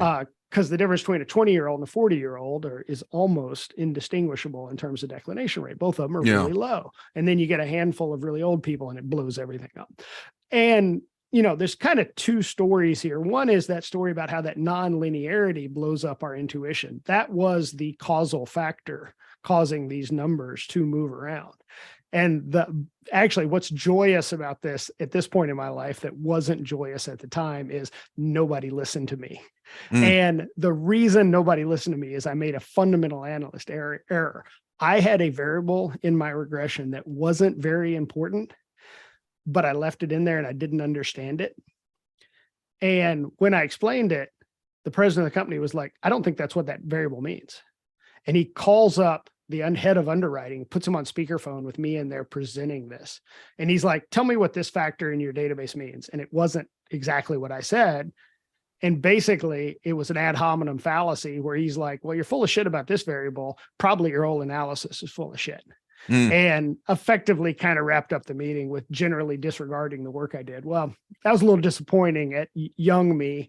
Old me relishes in telling the story because I learned an important lesson about basically make sure you understand absolutely everything in your regression or in your model before you start sharing about it, because you do not want to learn that you're wrong when it really matters. So whoever owns in the business every metric that you have in any model, make sure you sit down with them one-on-one and go through your results and explain your understanding of what these different fields or different metrics means and ask them to confirm whether you're right or wrong, right? That was a huge career lesson for me, sucked at the time.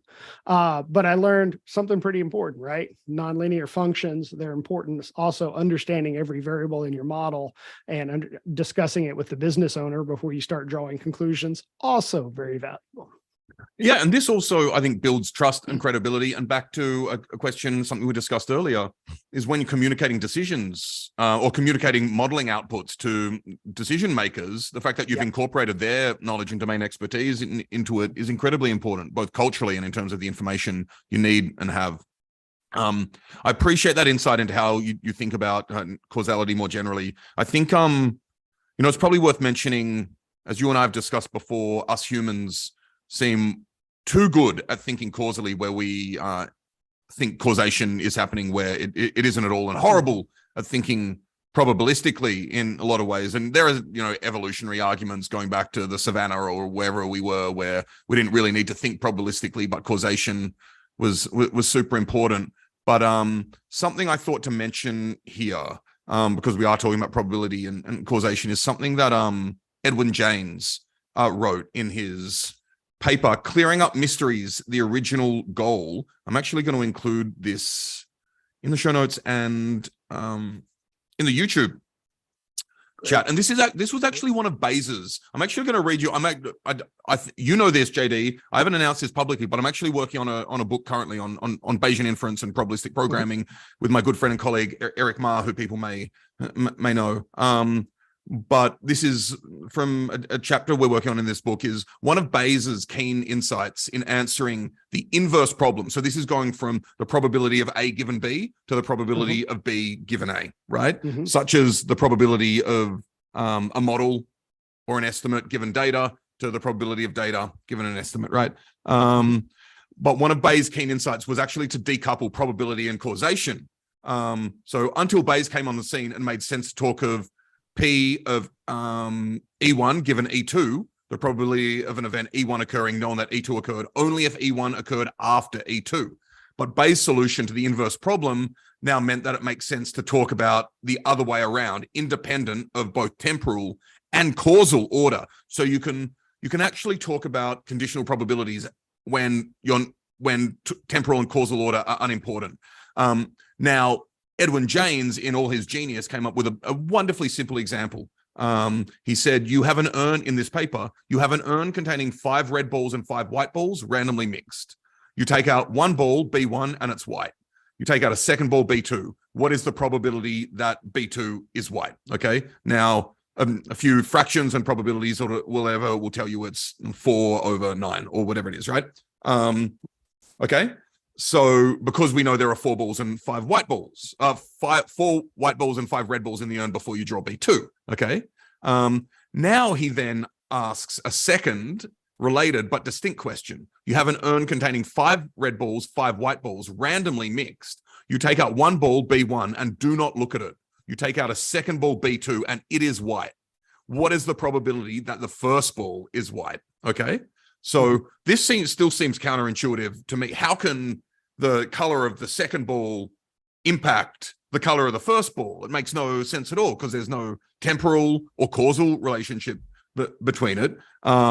And so we know the color of B2 cannot causally impact the color of B1, correct, but the color of B2 does provide information about the distribution of colors across the other balls, and then does tell us something about the color of B1. And this is Monty Hall in another place, I was just going to say, this is just the Monty Hall, right? Which I had lots of like creative ways to try to explain the Monty Hall problem. And buddy of mine that I work with in Bermuda, Trevor Leach, looks at me and he's like, basically, you're making this too hard. Think about the extreme case. Imagine you had 100 doors and you've already made your choice and we're going to open 99 of those. And so there's only, or 97 of those or whatever. So there's 2 left. The one you picked or 2 others. Do you switch now? And it's so much more obvious that there's information flow when you pick an extreme, when you make it very extreme. Yep. When you take out a whole bunch of options, that gets lost in the subtlety of the Monty Hall problem or the Monty Hall game.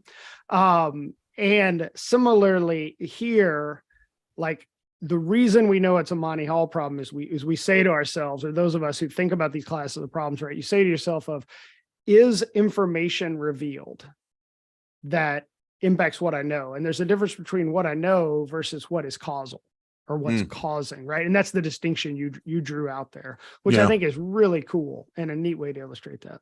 Yeah, absolutely.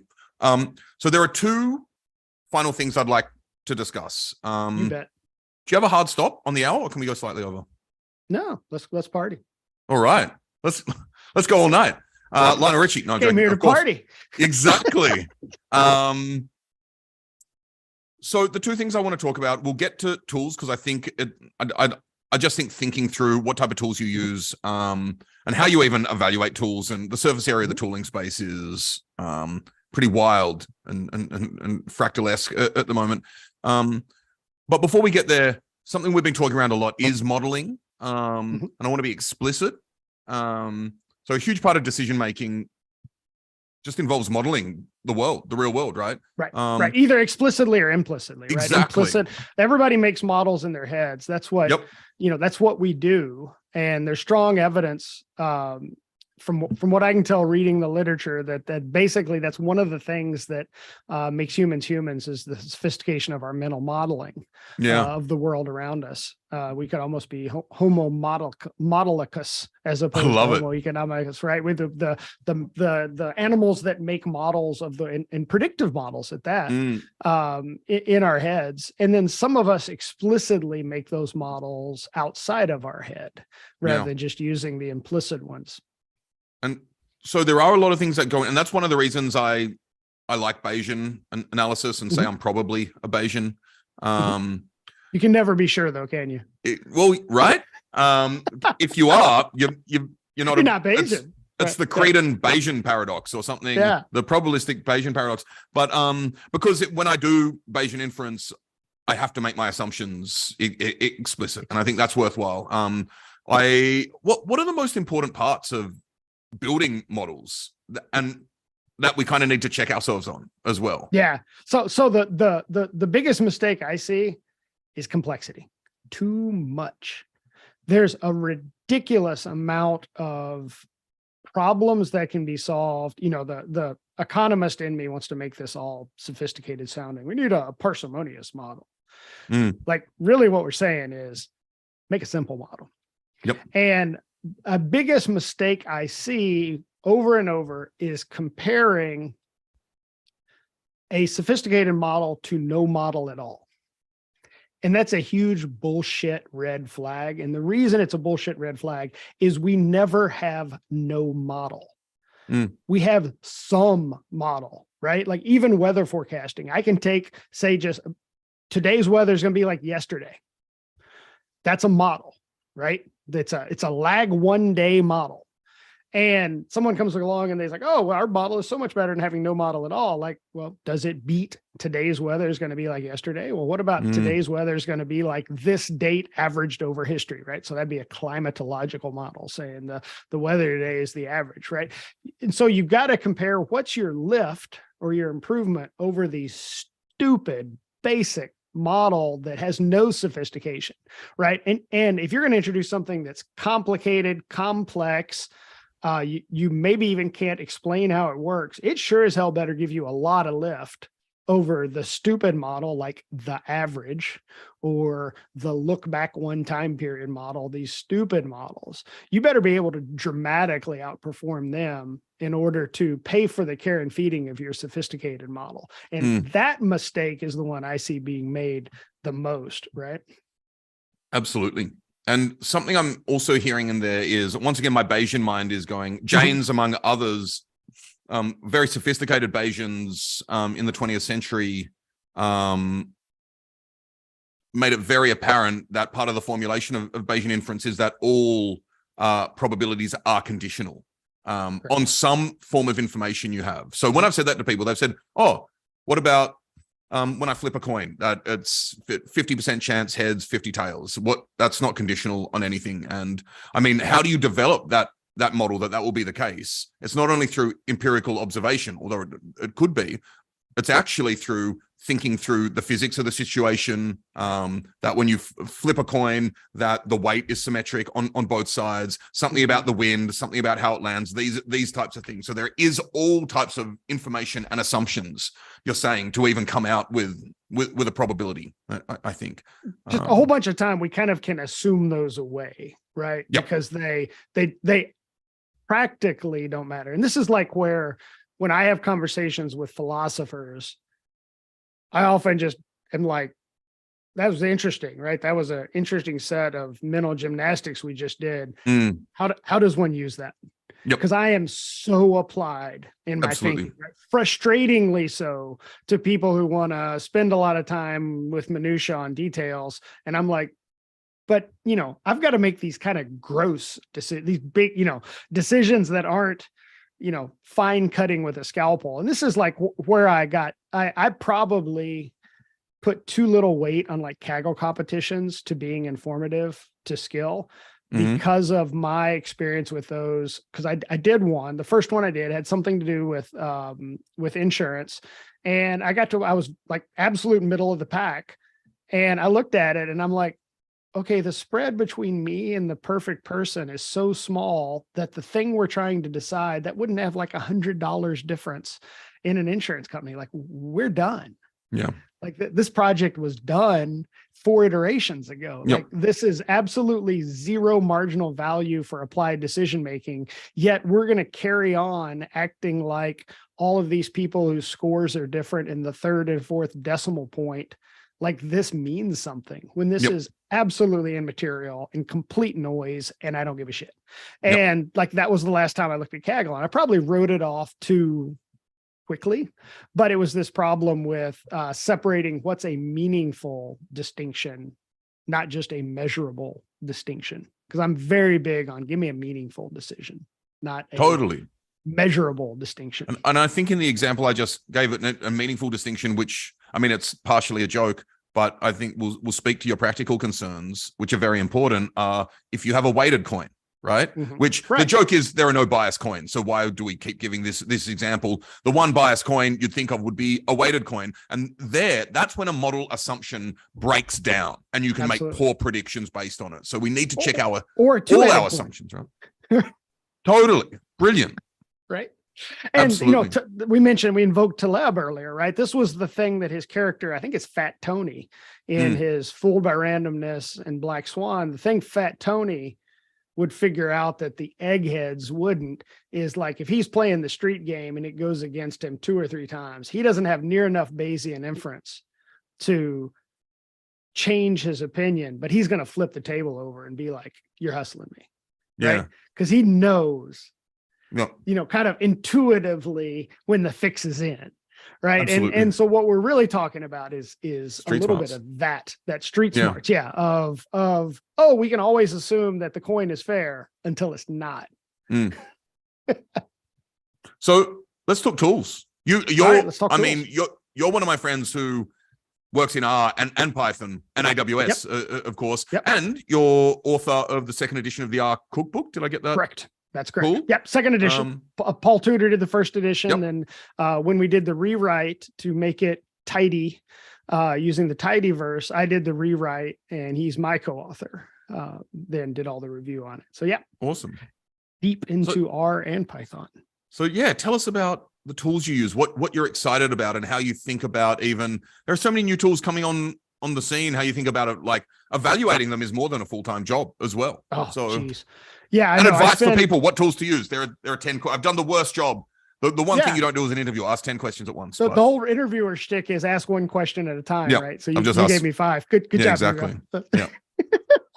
All right, let's back up to how do we think about tools? If I'm working solo, my choice of tools is less meaningful. Most of us don't work solo.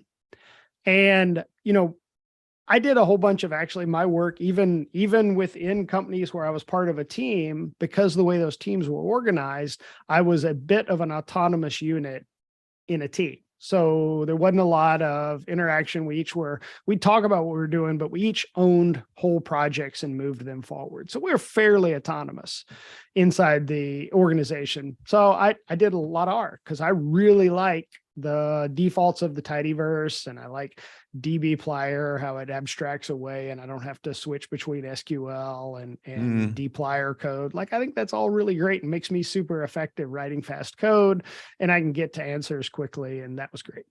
I'm not a software developer. I'm not a particularly skilled programmer. I do it because it helps me get to an answer.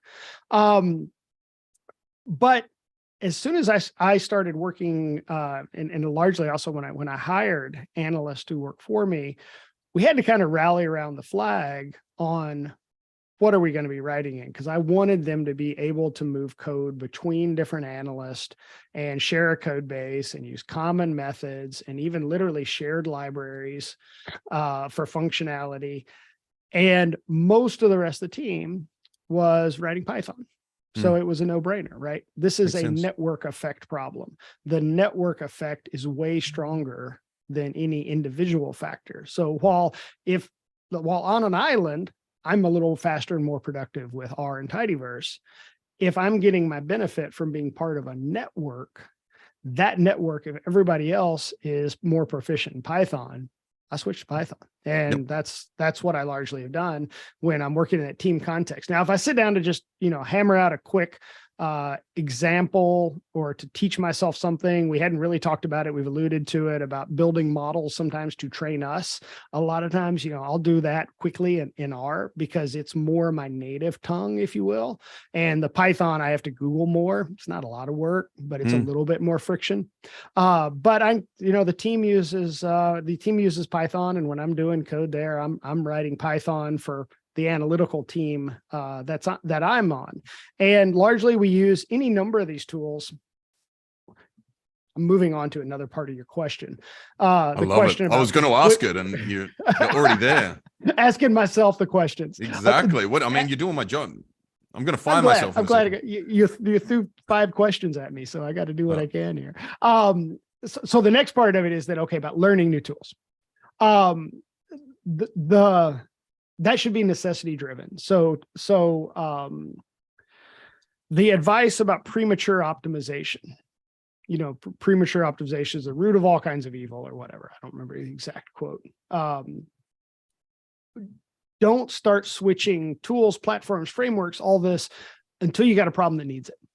That's a problem I see a lot of folks doing, right? Like, we'll use this shiny new thing because it's shiny new thing. No, you're just introducing complexity and you may be using a tool that your team doesn't use. And we've already established the network effects of everybody using the same set of tools is actually what makes the team more productive. So you don't want to bogart those network effects. So use common tools. And then add new tooling when you have a problem that is solved by that new tooling, or when you have a class of problems that you need new tooling. So if everything works at a reasonable speed in, pandas or R tidyverse or whatever your team is using, cruise, like just keep chugging along, doing what you're doing, and add more tooling if, for example, the new tooling reduces the complexity of what you're doing. So, if you're an analyst type and you're writing, God help us, a Bloom filter or something like that, you should be using a library that has that built into it. So cut all that garbage out of your code and use that from a library or something, right? That would be an example of adopting a tool because it removes complexity and says somebody else can maintain that code, or some open source project or some vendor can maintain that code, not me. That's a great return on tooling, right? Or you say, gosh, I can't read this entire Parquet file into memory that I have on my machine because pandas can't hold this whole thing. What do? That's a problem DuckDB solves, or Polars, for example. Like, those are a couple of projects that I'm pretty keen on right now. So you might say, okay, we're going to introduce one of these two because I have a class of problem that this solves. And largely, life is, in my experience, analytical life is stumbling along using the tools until you bang your head on a problem that you either can't do efficiently, or can't do at all, or can't do it fast enough with the tooling you have. And then you stop and you say, okay, what's my real problem here? You isolate the problem, and then you say, what are the selection of tools I have out here in the universe that might solve this specific problem? And then you try to figure out which one of those would be the right solution for you. Right. I think it being based on necessity is incredibly important. How do you think about DuckDB is a great example because it's several years old, but not super mature yet. It's incredibly useful for the use case that you suggested. But how do you even, all marketing pages look the same for all tools and all companies, like give or take. So how do you think through actually finding the right tool for the job? So this is where it's like we become a type of filter. And I follow, as you know, I'm following a lot of folks on Twitter, and I read a lot of information there. I read a number of blogs and information that flows through a number of blog sources. The vendor stuff is notoriously bad because it's just the signal to noise ratio is off in most vendor literature. So I watch the social media, the blogosphere, and I'm filtering. Like, I swear the thing I do efficiently is just filter, right? Like, this doesn't matter. This is, oh, wait a second. This is kind of interesting. And I also have a network of trusted friends who will shoot me a text message about, have you seen this? Or we're trading emails, or we're in the group chat at work. So once again, a network effect of trusted people who are also filtering lots of different sources, right? And saying, is this interesting? Should we look at this? How hard would this be to replace that problem? And like, these conversations are going on in my life over in the sidebar, like literally daily, like constantly through the day. So we have to filter huge amounts of information. And what we'll find on a team is there are people like myself who are like highly tapped into social networks, and that's kind of interesting. And so we do a lot of that, and we become like folks who stream information into the larger group. And then there are other people, like some of the folks on my team, the very idea of having to keep up with all the internal chat at our company makes them feel swimmy headed, like much less Twitter and blogs and all this other stuff. So they're not synthesizing as much external information, but they're probably more likely to build a POC, a proof of concept, with some piece of tech that I pull in, or to help me see a use for it. Or they're perfect for me to sit down after I've refined a handful of interesting technologies, sit down with me and help me make sense of them. So, I'm a big fan of people in teams, right? People in teams are amazingly more effective than individuals. And that's example of, me and some of the folks I work with having very different proclivities towards filtering information and pulling in new stuff. So that's a big chunk. Now, the other thing, right? And I'm speaking at the upcoming Vicky Boydkis's Norm Conf on the topic of subtractive thinking. Now, by saying it, I've kind of given away the punchline in a bunch of my presentation, but I think I'll be okay. One of the things one has to do before you try to match tooling to your problem is you got to isolate your problem. And this is a mistake I see folks making over and over, is they don't fundamentally isolate what is the bottleneck or the problem in what I'm trying to do. Yep. They come in with 400 lines of code and are like, this isn't fast. And it's like, well, my first question is, what in there isn't fast? Because you're doing like 100 things. Where's your bottleneck? And if we can isolate the bottleneck, and then we make a simplified example that shows the data that flows in, it shows the bottleneck, and it shows what is supposed to be produced, and we have a reproducible, simple example, then we can ask the question, what other ways might we solve this problem? Or how might we solve this problem quicker? But we had to get it out of the 500 lines of spaghetti over here, get it in like a notebook cell or 2 notebook cells, showing input, showing output. And then we can do a couple of things that really are damn near magic. And that's show it to lots of people.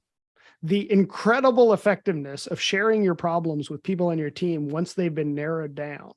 I guess we should back up a step. The back up a step is once you narrow it down, it's rubber duck debugging, right? The process of narrowing it down is like explaining it to the rubber duck. You discover, oh, that matrix is sparse. I bet if we change the way we store it, it'd be a lot smaller. And that size change in and of itself might solve our problem. Let's try that. And you discover by yourself things. The next part is you have it isolated. You maybe even try a couple of different ways in a notebook of solving your problem, and you begin to shop it around to your team. And they will see things you didn't see, or you run it by me. And I'm like, did you know Polars now does streaming off disk?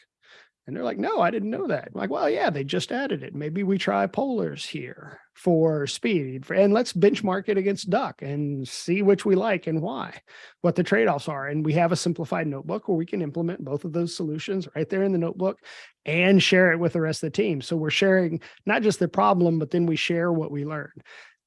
What we have done then is we've made use of this network effect that is hidden to a lot of people. They don't see the value of getting little pieces of well-defined problems. So very little startup cost. I didn't have to understand some huge problem. I can just look at this code and think about it and help my colleagues solve problems, or they can help solve my problems. And this is the reproducible example problem. And I've spoken at the New York R meetup about how to do a good reproducible example, because it is such, I feel like, an underappreciated skill. But it's the first part of it is an exercise in subtraction. Subtract everything that's there besides the little piece you're having a problem with, and get that isolated. And then you shop it around your team. And if you can't solve it there, well, you replace the inputs with random numbers so that there's no proprietary information in there. Mm-hmm. And then all of a sudden you've got something you can put on Stack Overflow, right? Or you can post it on Twitter and say, we've found this problem to be unsolvable. And you'll have a solution, in 15, 20 minutes in my experience. Yeah. Right. But the exercise in reducing it down, right, is the tech skill there. Absolutely. So to wrap up, we've talked about this in a variety of terms, but I'd love to hear your thoughts on, we always think about us training models, but how can we help models or use models to train us in ways of thinking? This is one of my pet topics. I'm glad you found time for it, because this is one of the things on the journey of an analyst that is effective well beyond what it seems like it has any right being.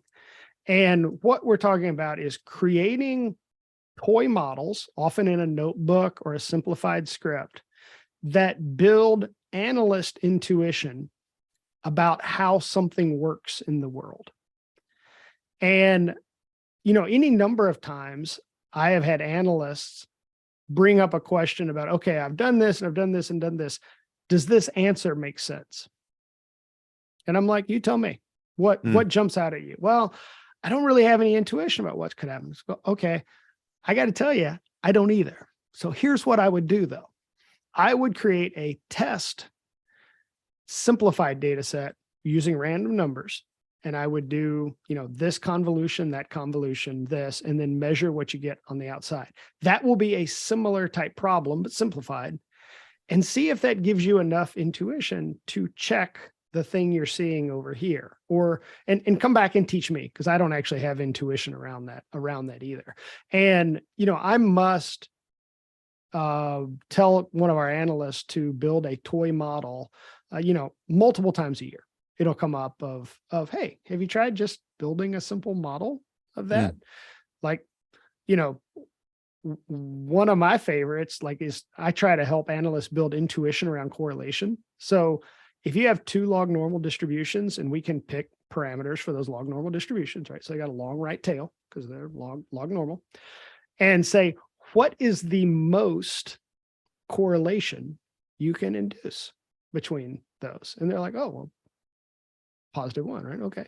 What's the least correlation, the most negative correlation? And it's like, what now? Well, is it -1? Can't do it. Take them, sort one forward and sort the other one reversed, and measure their correlation. Oh, now you're on the road to discovery. You're about to build a bunch of intuition about what is possible. How much correlation can two skewed distributions have if they have skew in the same direction? How much negative correlation they have? And it's like, oh, wow, just let nobody taught this in school. Yeah, they had no reason to. But if you're in, say, insurance or reinsurance, and your whole world is long right-tailed distributions, you've got to build all this intuition about these really weird things like maximum negative correlation between two highly skewed distributions. And the easiest way to learn that is start playing reindeer games in a Jupyter notebook or an R script, and testing, plotting, looking at the results, having the aha moment. Huge benefit to building intuition. And this is all, I may have told this story to you before, but this was how I taught myself probability and statistics, because the abstract formulas I was being taught in college didn't stick. I'm very much like, I back into the formula kind of based on what I understand, and a bunch of this just didn't resonate with me. And so I started building little stochastic models. I didn't know they were stochastic models, little random number models in Excel in college, and basically, discovered Monte Carlo simulation to teach myself a lot of these statistical formula or probability formulas. And now I encourage our analysts to go do that, right? And to build up even a catalog internally of these little toy models to teach this to their peers, right? It's a great way. Use the model to train the intuition of the analyst, not just use smart analysts to build good models. That direction isn't the only direction the learning can flow. It can flow backwards. Absolutely. And we can actually bring this full circle to Nassim Taleb's book, Fooled by Randomness, in which he's full of thought experiments, which are simulations. And he may use the term Monte Carlo simulation at some point, which I've done in Python. Others may have done it in R, but it's thinking, he's thinking about survivorship bias. And if you've got, for example, a bunch of people, business owners or hedge fund managers or whatever it is, telling you how they were successful. Anyone telling you about success, there's some sort of survivorship bias, right? And so he gives the example, if you have, let's say 10,000 investment fund managers who are just making decisions based on flipping coins and making or losing money based on it, given a large enough sample size of fund managers, in the end, after a certain amount of steps, some of them will be quite wealthy, right? And if they tell you all the ways that they made decisions and how they succeeded, you do have survivorship bias there. And the point of this story is that you can do that we've developed a mental model, and then you can turn it into a mathematical model using NumPy for random number simulation or something along those lines. And you can see that actually play out using matplotlib and plotting it, for example, right? Yeah. And there's any number of academic papers that have been conceptually this, like showing that we can build a simulation where this thing could have happened, based on these sets of probabilities. Now, we're not saying for sure that that's what happened, but it could have been, right? It's a plausible path. Exactly. JD, it's time to wrap up. I'd like to thank everyone for joining, who popped in and out through the session, and we've had a bunch of people here and engage, and thank you for all your great questions and comments. Most of all, I'd like to thank my guest of honor, JD Long, for having and inspiring me for such a generative conversation. I always love talking with you, my friend, and I always learn so much. So thank you as well. It's been a load of fun. Thanks for having me on. I really appreciate it. I'm not envious of the editing job you need to do to get this down to something reasonable for a podcast, but it's been a ball of fun. Thank you so much, Hugo. Absolutely. All right. Thanks, everyone. And thanks, JD. Cheers. And